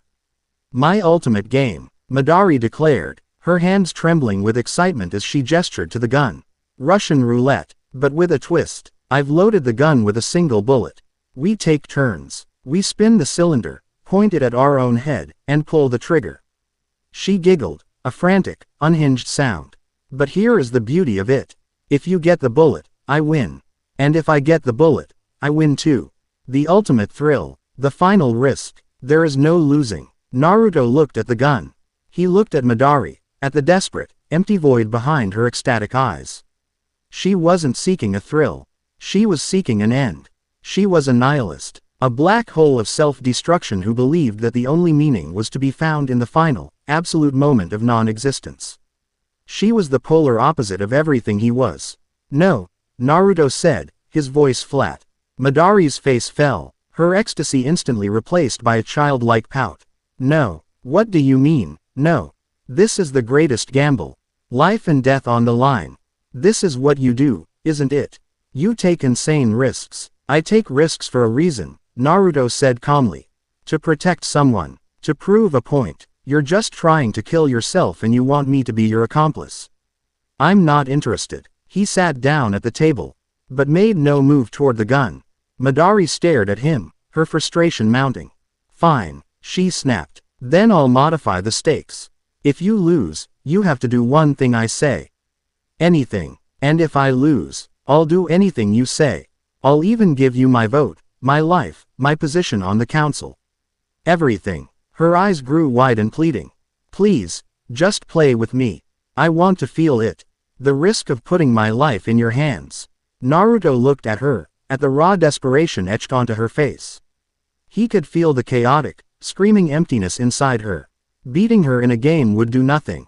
Humiliating her would do nothing. She was already at the bottom of her own personal abyss. He couldn't pull her out. But maybe he could show her there was something outside the hole she was in. He pushed the revolver to the side.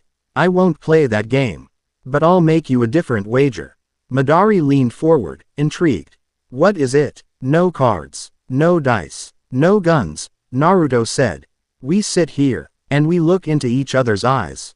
The first one to look away, the first one to flinch, the first one to show any hint of fear, doubt, or hesitation, loses. Midori stared at him. It was an absurd proposal. A staring contest. But then she thought about it. The intimacy of it. The psychological exposure. To be seen, truly and completely, by the one person whose risk-taking she idolized. It was a new kind of risk. A terrifying, internal one. A slow, manic grin spread across her face. Yes, she whispered. Yes, let's do it. And when I win, her eye gleamed with mad desire. My command will be for you to use that gun and shoot me right between the eyes. And if I win, Naruto said, his voice dropping, becoming heavy, my command is that you have to find a reason to live. Her grin faltered. That's a stupid prize. It's the only one I'm offering, Naruto said. Take it or leave it. She hesitated for only a second. Deal. They leaned forward, our faces only a couple of feet apart across the table. Naruto placed his hands flat on the surface. Midori mirrored him, and the game began. He looked into her one good eye. It was a maelstrom of frantic energy, of self-loathing, of a desperate, screaming desire for the release of oblivion. He met it with his own calm, blue gaze. And then, he opened the floodgates. He didn't need to speak. He didn't need to make a face. He let that vibrant, humming energy within him, that presence, the Concordat had named, flow out of him. It wasn't a wave of pressure meant to intimidate. It was an invitation. He projected everything he was directly into her mind. It wasn't a psychic attack. It was a torrent of pure, unadulterated sensation. Midori, who spent her life chasing any feeling to fill the void, was suddenly drowning in it. She felt the warmth of the sun on his face from 1,000 quiet afternoons. She tasted the rich, savory broth of Ichiraku ramen, a memory not his own, but one so deeply embedded in his soul that it felt real. She felt the fierce, protective loyalty he felt for Mary and Yumeko, a bond so strong it was a physical weight, a warmth that was almost painful in its intensity.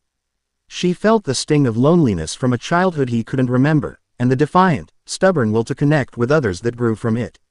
Flashes of another life, his forgotten past, bled through. A village hidden in leaves. The feeling of wind whipping through his hair as he leapt through trees. The gravelly, begrudging affection of a monstrous, nine-tailed fox. The crushing pain of loss, of seeing friends fall, of carrying the weight of a promise. He didn't understand these feelings, these phantom limbs of his soul, but they were a part of him. And now, they were a part of her. It was too much. Midori's mind, accustomed to a stark, gray emptiness, was being flooded with vibrant, overwhelming color. She who felt nothing was suddenly feeling everything. The simple joy of friendship. The profound ache of loss. The unyielding, monolithic weight of a will to live, to protect, to endure. It wasn't a pleasant experience. It was terrifying. It was suffocating. The sheer, relentless, Positivity and purpose emanating from him was anathema to her entire existence. It was like staring directly into the sun. It burned. Her manic grin had long since vanished. Her face was pale, her one eye wide with a terror that had nothing to do with death. This was the terror of life, in all its messy, painful, beautiful, and overwhelming glory. She saw in him a universe of feeling and connection that she had never known existed. A universe she had been actively trying to flee. A single tear traced a path from the corner of her eye. Then another. The dam of her nihilism broke.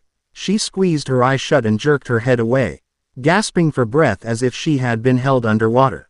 The connection was severed. She had lost. She collapsed forward, her head hitting the table with a dull thud, her body racked with deep, soul-shaking sobs. She wasn't crying from defeat. She was crying from the sheer, overwhelming shock of feeling something, anything, other than her own emptiness. Naruto leaned back in his chair, a deep breath escaping his lips. He felt drained. The experience had taken something out of him, like he had given her a piece of his own soul. He looked at the broken girl sobbing at the table. He had won. He stood up, his legs a little unsteady, and walked to the door. "My command stands," he said, his voice quiet but firm. "Find something to live for, Madari." The lock on the door clicked open. He stepped out into the president's office. Kurari was standing exactly where he had left her, a thoughtful, analytical expression on her face. She had been watching the entire exchange on a discreet monitor. "Fascinating," she murmured. "You didn't beat her. You didn't break her. You healed her, with no regard for the game at all. You truly are an anomaly, Uzumaki Naruto." Her lips curved into a genuine, curious smile. "Your method of gambling is to refuse the premise and rewrite the rules entirely. A dangerous, but potent, strategy." Naruto just looked at her, his expression weary. "Was that all you wanted? To see what I'd do?" "It was a part of it," Kurari admitted. "I now have a more complete picture of your capabilities. Your true threat is not physical, nor is it strategic. It is ideological. You inspire loyalty. You convert your enemies. You spread your belief in bonds and purpose like a virus." She paused. "In its own way, it's the most dangerous form of power I have ever witnessed." Quote. Before he could respond, the elevator doors at the far end of the office slid open. Mary and Yumeko strode out, their faces a thunderous mask of worry and anger. They had clearly fought their way past whatever security had been posted. "Naruto," Mary said, her eyes scanning him for any sign of injury. "Are you all right? What did she do to you?" Yumeko was at his other side in an instant. Her usual grin gone, replaced by a fierce, protective glare aimed squarely at Kurari. "If you harmed him, President," she said, her voice dangerously low, "our next game will be for this entire tower." Naruto felt a surge of warmth in his chest, chasing away the exhaustion. He put a hand on each of their shoulders. "I'm fine," he said, his voice reassuring. "Just a little tired." Mary's gaze softened with relief, though her glare at Kurari didn't lessen. Yumeko, seeing that he was unharmed, took his hand, her manic energy replaced by a gentle, steady warmth that flowed into him, grounding him. It wasn't a possessive gesture. It was a supportive one. An anchor in the storm. In that quiet moment, standing together against the most powerful person in the school. The bond between the three of them solidified into something unshakable. It wasn't just a strategic alliance anymore. It was a family. He was their center, their purpose. And they were his strength, his shield and his sword. Mary, the pragmatist, stood guard, her sharp mind already analyzing threats. Yumeko, the empath, offered her presence as a balm, her chaos momentarily tamed into a comforting stillness. Kurari watched the silent exchange with the rapt attention of a scientist observing a newly discovered phenomenon. The synergy between them, the way they balanced and supported each other, it was perfect. It was beautiful, and it was the single greatest threat to her perfectly controlled world. "It seems our conversation is over for today," Kurari said, her voice betraying a hint of something new, not fear, but genuine. "Profound respect. Go home, Uzumaki Naruto. Rest, because the game is about to change. Your concordat is an issue we will have to address. And I have a feeling I'm going to need my most interesting new player at his absolute best." As they turned to leave, Naruto glanced back. Kurari was no longer looking at them. She was looking out the window at the world below, a contemplative, calculating expression on her face, as if she were trying to decide where on her grand, cosmic chessboard she would place her new, unpredictable, and utterly fascinating piece, The Boy Who Gambled with Souls. Chapter 5 End. Chapter 6. The Fox and the God Queen. The aftermath of Naruto's encounter with Madara and the Concordat settled over Hayakawa Academy like a charged stillness before a storm. The heirloom exchange tournament was officially suspended by Kurari Momobami, an unprecedented move that left the school's social structure in a state of chaotic flux. Factions were broken, debts were in limbo, and at the center of it all stood the trio, a renegade power block that had conquered nothing yet influenced everything. They had become a symbol. For the downtrodden and the indebted, they were a symbol of hope. For the established elite, they were a symbol of anarchy. For Kurari Momobami, they were a question she was determined to answer. The summons came not as a formal invitation, but as a school-wide broadcast. Kurari's calm, melodic voice echoed from every speaker on campus, announcing the final, unsanctioned event of the tournament season, a direct challenge. GE for the presidency of the student council. Her opponent, Naruto Uzumaki. He has rejected the fundamental principles of our academy, her voice declared, cool and precise. He claims there is a way to exist outside our system of risk and reward, of dominance and submission. I say there is not. I say that even the noblest ideals must bend to the realities of power. We will put this hypothesis to the test. The winner will not only claim the presidency but will define the very soul of this institution. The gauntlet had been thrown. It was a public declaration of war, and Naruto had no choice but to accept.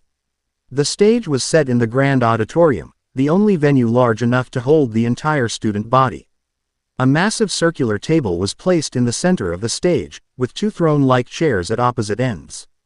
The atmosphere was electric, 1,000 times more intense than any gamble the school had ever witnessed. This wasn't for money, or status, or even a life schedule. This was for everything. Backstage, in a small, tense dressing room, the trio made their final preparations. Mary paced back and forth like a caged tiger, running through probabilities and potential game structures. She's had weeks to prepare this. It won't be a standard game. It will be something conceptual, something designed to attack your ideology directly, Mary reasoned, her voice sharp with anxiety. Remember the plan. No matter what the game is, do not let her force you into a position where you have to sacrifice one of our own. That's her win condition. She wants to prove you're just like her. Yumeko, for once, was not vibrating with ecstatic energy.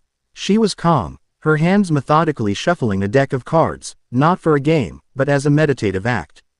Her eyes, when she looked at Naruto, held a deep, serious focus. She will try to isolate you, Naruto-kun. She will use logic and reason as a weapon to sever you from your heart. Do not listen to her words. Listen to the feeling behind them. Trust what you know to be true, not what she tells you is true. Naruto sat quietly, his eyes closed. He wasn't thinking about strategy or ideology. He was feeling the connections he had forged. He felt the nervous energy of Ryota, who was out in the crowd. He felt the simmering rage of Madara, who now followed him with a confused but fierce loyalty. He felt the dozens of other students they had protected, a network of support that hummed in the background. And he felt the two powerful presences right here in the room with him, Mary's sharp, grounding intellect and Yumeko's wild, empathetic heart. They were his anchors. He opened his eyes and looked at them. I know. It was all he needed to say. He walked onto the stage. The roar of the crowd was a physical force. He took his seat opposite Kurari. She looked radiant, her confidence absolute. She was not a gambler. She was a queen in her court, and this was merely a final formality. Welcome, Uzumaki-kun, she said, her voice amplified throughout the auditorium. I'm so glad you accepted. I didn't have a choice, Naruto replied, his voice calm and steady. Oh, one always has a choice, Kurari countered. You could have refused, and in doing so, conceded that your ideology cannot withstand true scrutiny. But you are here, which means you are ready to gamble. She gestured to the table. A beautiful, lacquered box sat between them. Sayaka opened it, revealing not a standard deck of cards, but a set of heavy, ivory plaques. Each one was exquisitely engraved with the name and face of a student at Hayakao Private Academy. The entire student body, immortalized in ivory. This, Kurari announced, is the Tarot of Fate. It contains every soul in this academy.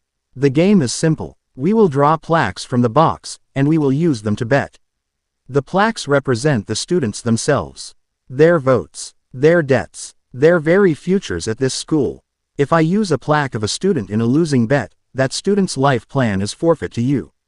And vice versa. It is a game that will test not just our luck or skill, but our entire worldview. How much are you willing to risk to win, Uzumaki-kun? And who are you willing to sacrifice? The sheer, breathtaking arrogance and cruelty of the game stunned the audience into silence. To use people's lives as poker chips was the ultimate expression of Kurari's philosophy. Naruto felt a cold anger rise within him, but he kept his face a placid mask. This was her trap. He could see it laid bare. The game began. It was a complex variant of Baccarat, where the value of the cards was modified by the value of the student plaques wagered. Kurari played with the detached, flawless precision of a grandmaster. In the first few rounds, she made several bets using plaques of students from her own council.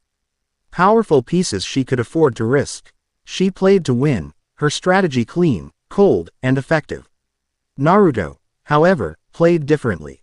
When a plaque for a student he knew, one of the ones he had protected, came up, he would bet conservatively, often folding even on strong hands to ensure their fate was not on the line. To Kurari and the spectators, it looked like he was playing poorly. Afraid to take risks, his chip count began to dwindle. You are hesitating, Uzumaki-kun, Kurari chided, a disappointed look on her face. You cannot win a war by only fighting defensive battles. To build a new world, you must be willing to burn the old one.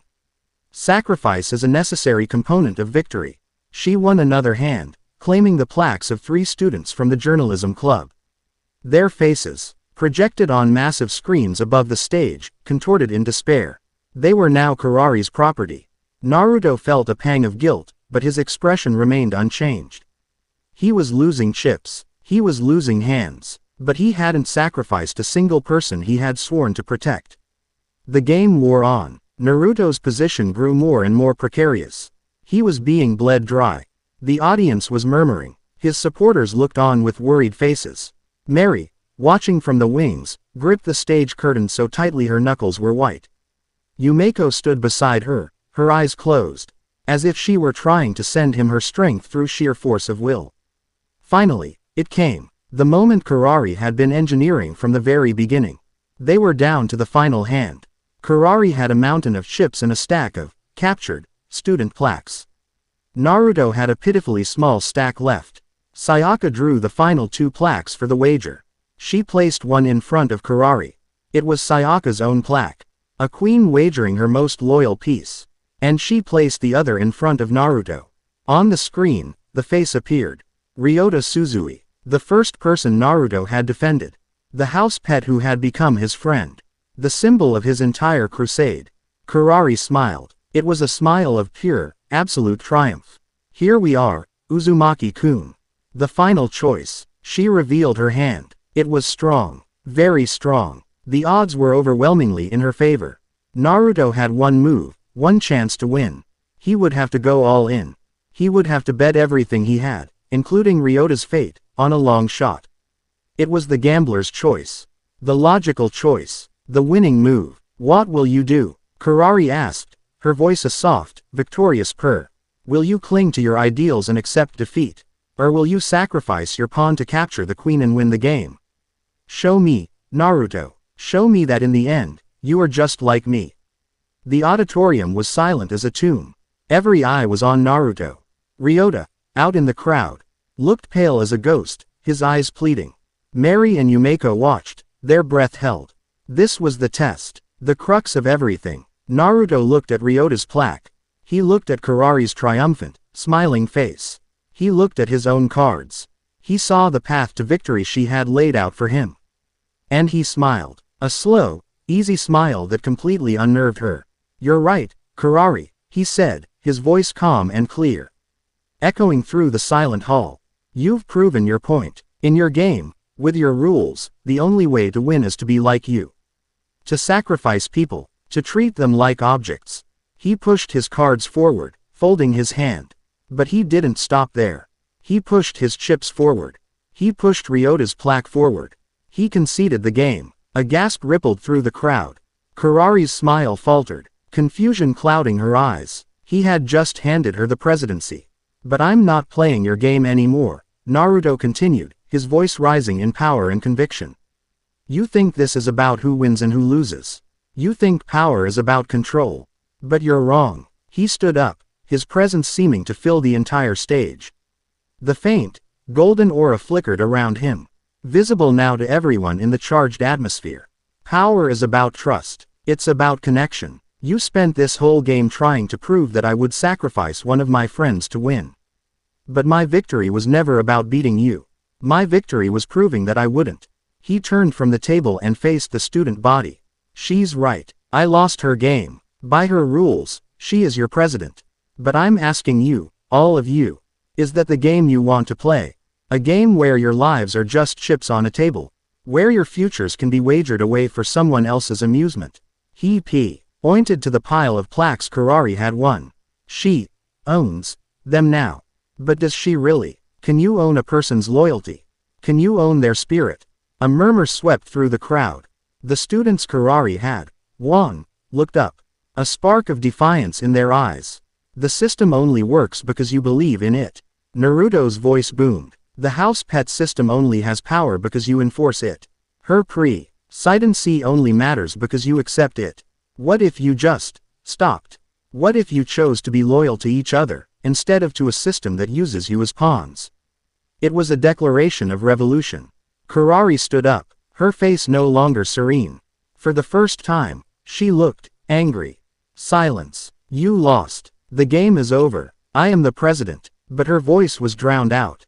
A single student, one of the first Naruto had saved during the tournament, stood up and tore the house pet tag from his neck, throwing it to the floor. Then another, and another. A ripple of defiance turned into a wave. The dense Kurari had won, stood up and walked out of the auditorium, refusing to acknowledge her victory. Ryota, tears streaming down his face, was beaming with pride. The school's vast, electronic system, which monitored votes and debts, began to flash red alerts on the main screen. Students were defaulting on debts en masse. They were revoking their recognition of the system's authority. The aquarium was breaking. Kurari stared, her face a mask of disbelief. Her perfect, ordered world was crumbling around her, not because she had been outplayed, but because her opponent had made the game itself irrelevant. He hadn't just won. He had liberated the entire student body from the need to play at all. Her beautiful system had been dismantled by a single, simple, powerful idea: trust. Her composure finally, utterly, shattered. The mask of the God Queen fell away, revealing the face of a girl who had just seen her entire reality invalidated. And in that moment of absolute chaos and revolution, the world outside the auditorium intruded. The massive panoramic windows at the back of the stage shattered inward, showering the stage in a cascade of glittering glass. Black ropes snaked down from the ceiling, and figures in stark white and black uniforms rappelled down, landing with silent, predatory grace. They moved with the terrifying efficiency Naruto remembered, fanning out, their faces hidden behind impassive white masks. At their lead, a figure landed lightly on the stage, his silver hair seeming to glow in the stage lights. It was the leader of the Jashin Concordat unit. He looked at the chaos, at the defiant students, at the broken Kurari, and finally, at Naruto. The ninth beast, he said, his voice amplified by the still active microphones, a cold wave of menace washing over the auditorium. You have incited a rebellion. You have destabilized a societal microcosm. You are accelerating the age of ruin.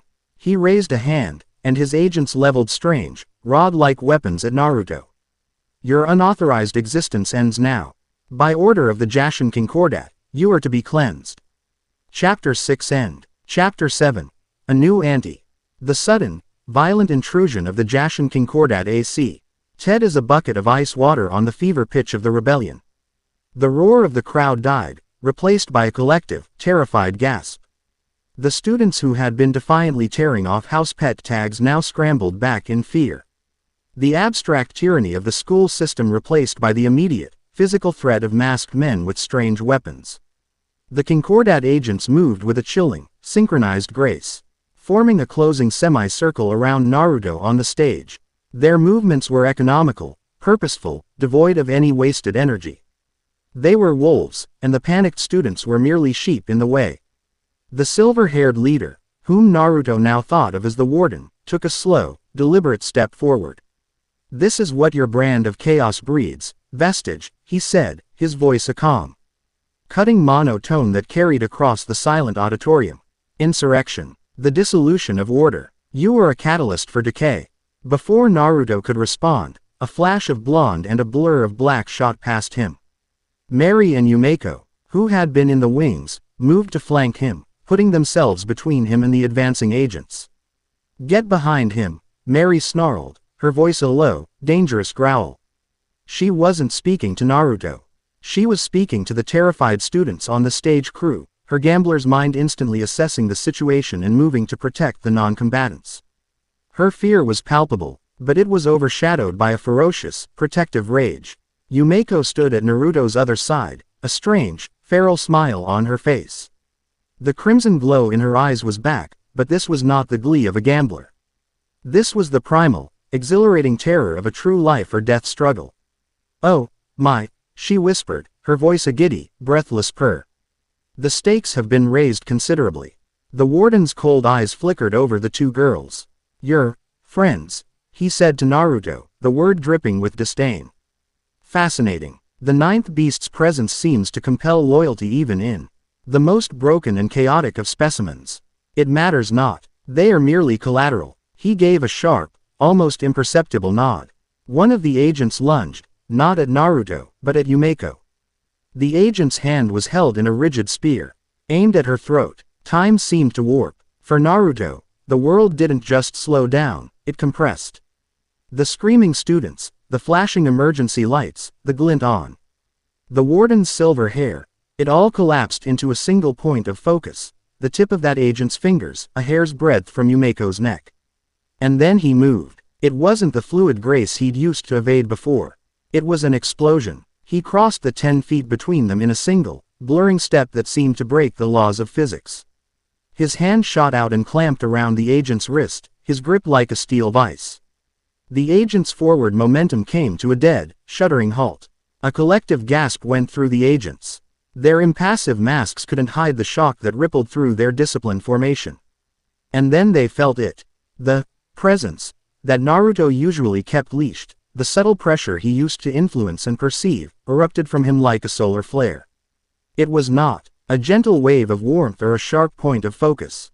It was a crushing, overwhelming torrent of pure, golden energy. A raw, untamed power that screamed of ancient rage and indomitable will. The air grew thick, heavy, tasting of ozone and raw power. For a fleeting second, the image of a monstrous, nine-tailed fox, wrought in incandescent energy, seemed to superimpose itself over Naruto's form. The agent in his grasp let out a choked gasp, not of pain, but of pure sensory overload. The Concordat's own power, their cold, disciplined, manipulation used to dull senses and inspire fear, was utterly consumed by Naruto's aura. Like a candle flame in a furnace, the agent's weapon clattered to the floor. "Get," Naruto said, his voice a low, rumbling growl that seemed to vibrate in the very bones of everyone on stage, away from them. Quote, he flung the agent back into the line of his comrades. The agent tumbled like a broken doll, his disciplined comrades barely managing to catch him. The warden's calm facade finally cracked. His eyes widened, not with fear, but with a kind of horrified awe. This potency, it's impossible. No vestige should be able to manifest this level of raw power. You are not just a rogue element. You are a singularity. He raised his own hand. Doctrine 7. Subdue at all costs. The agents moved as one. This was no longer a capture mission. It was a battle. What followed was not a fight. It was a whirlwind. Naruto became the eye of a storm of his own making. The agents were fast, skilled, and coordinated. But they were fighting a force of nature. He ducked under a sweeping blow from one. Used the agent's own momentum to spin and block a strike from another, his movements a seamless, instinctive dance of combat. He wasn't using any formal martial art, as if his body simply knew the most efficient way to move, to defend, to survive. But he wasn't alone. Naruto, left flank. Two of them are circling behind the speaker array. Mary's voice cut through the chaos. She wasn't a fighter, but she was a master strategist. From her position, she could see the whole battlefield, tracking attack vectors and predicting enemy movements with the same FYING clarity she used to dissect a card game. She was his tactical officer, his battlefield eye in the sky. While Naruto was the immovable defender, Yumeko became the agent of chaos. She picked up the fallen agent's strange, rod-like weapon. With a wild, gleeful laugh, she charged into the fray. She didn't know how to use the weapon, and she didn't care. She swung it with a wild, unpredictable fury. Her movements erratic and impossible to predict. She wasn't trying to win, she was trying to disrupt. Her chaotic assault broke the Concordat's perfect formations, forcing them to split their attention, creating openings that Naruto would then exploit. The trio, a unit forged in the crucible of psychological warfare, had become a brutally effective combat team. The shield, the strategist, and the wild card. The warden watched, his expression grim. His elite unit, trained to subdue supernatural threats, was being held at a standstill, and arguably, being pushed back, by a single, superpower. Teenager and his two civilian accomplices. It was an unacceptable outcome. Enough, the warden's voice boomed, laced now with his own cold energy, a pinpoint of absolute zero in the heat of Naruto's aura. The remaining agents disengaged, falling back to his position.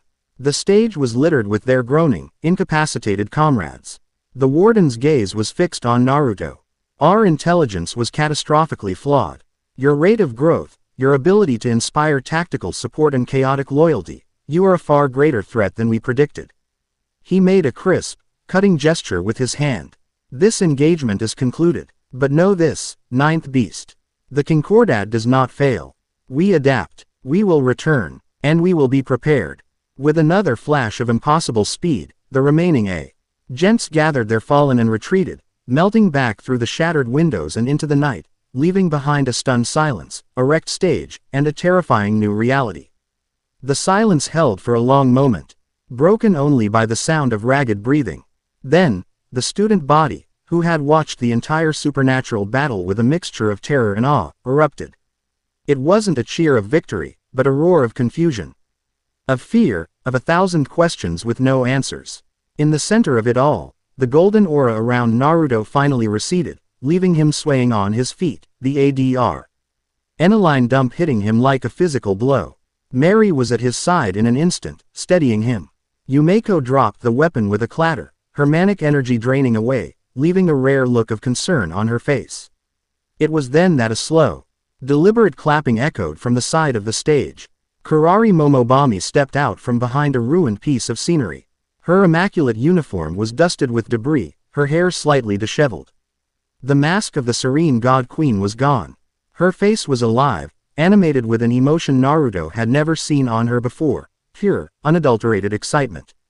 Her eyes shone with a light that rivaled Yumeko's in its intensity. "Bravo," she said, her voice filled with genuine admiration. "Oh, bravo, Uzumaki Naruto. I offered you a kingdom, and you started a revolution. I offered you a game of cards, and you showed me a battle of gods." She walked toward them, her gaze sweeping over the destruction, over the terrified students, over the three of them standing together amidst the wreckage. She looked like a child on Christmas morning who had just been given the most wonderful, dangerous toy imaginable. "My aquarium," she mused, a slow, dangerous smile spreading across her face. "I thought it was the pinnacle of controlled chaos. I was wrong. It was a puddle. You have shown me the ocean." She stopped before them, her gaze locking with Naruto's. "The school is yours. Your rebellion has succeeded. The old system is dead." Her smile widened. "But you have a much bigger problem than running a high school now, don't you? These Concordat, they will not stop. They will come back, stronger, better prepared. You have made enemies of a force that operates on a global, perhaps even metaphysical, scale." Mary tensed. What do you want, Momobami? Want? Kurari laughed, a sound of pure, unrestrained delight. What I have always wanted. The ultimate gamble. And Naruto-kun has just raised the ante to a level one never dreamed possible. She extended a hand, not in concession, but in proposition. You need resources, information, a power base that extends beyond the walls of this academy. You need to know who your enemies are, what they want, and how to fight them. I have that. The Momobami clan's influence is considerable. Naruto looked at her, then at Mary and Yumeko. He was a boy with no past, an anomaly hunted by a secret war. They were gamblers, strategists, chaos agents. They were out of their depth. They needed help. What's your price? Naruto asked, his voice weary. Kurari's eyes gleamed. Price? There is no price. Consider it a sponsorship. I am betting on you. Naruto Uzumaki. You are the most exciting thing to happen to this boring, predictable world in centuries. All I ask is for a front row seat to the game you are about to play. The game for the fate of the world. It was a deal with the devil, but a devil who was offering them the only weapons they had a chance of fighting with. The story ended here, for now, on the ruined stage of the auditorium. The school's hierarchy was shattered, the old rules burned away in the light of Naruto's power. But the victory felt hollow, a prelude to a much larger, more terrifying war. Naruto stood in the center, flanked by Mary on one side and Yumeko on the other. Mary's hand rested on his shoulder, a solid, grounding weight, a promise of strategy and partnership. Yumeko's arm was linked through his, a silent vow of shared chaos and unwavering loyalty. They were no longer just students or gamblers. They were a force, a family, and the first line of defense in a war they were only just beginning to comprehend. The Gilded Cage of Hayakawa Academy had been the tutorial. Now, the real game, with the world as the board and their souls as the ante, had just begun. Chapter 7 End.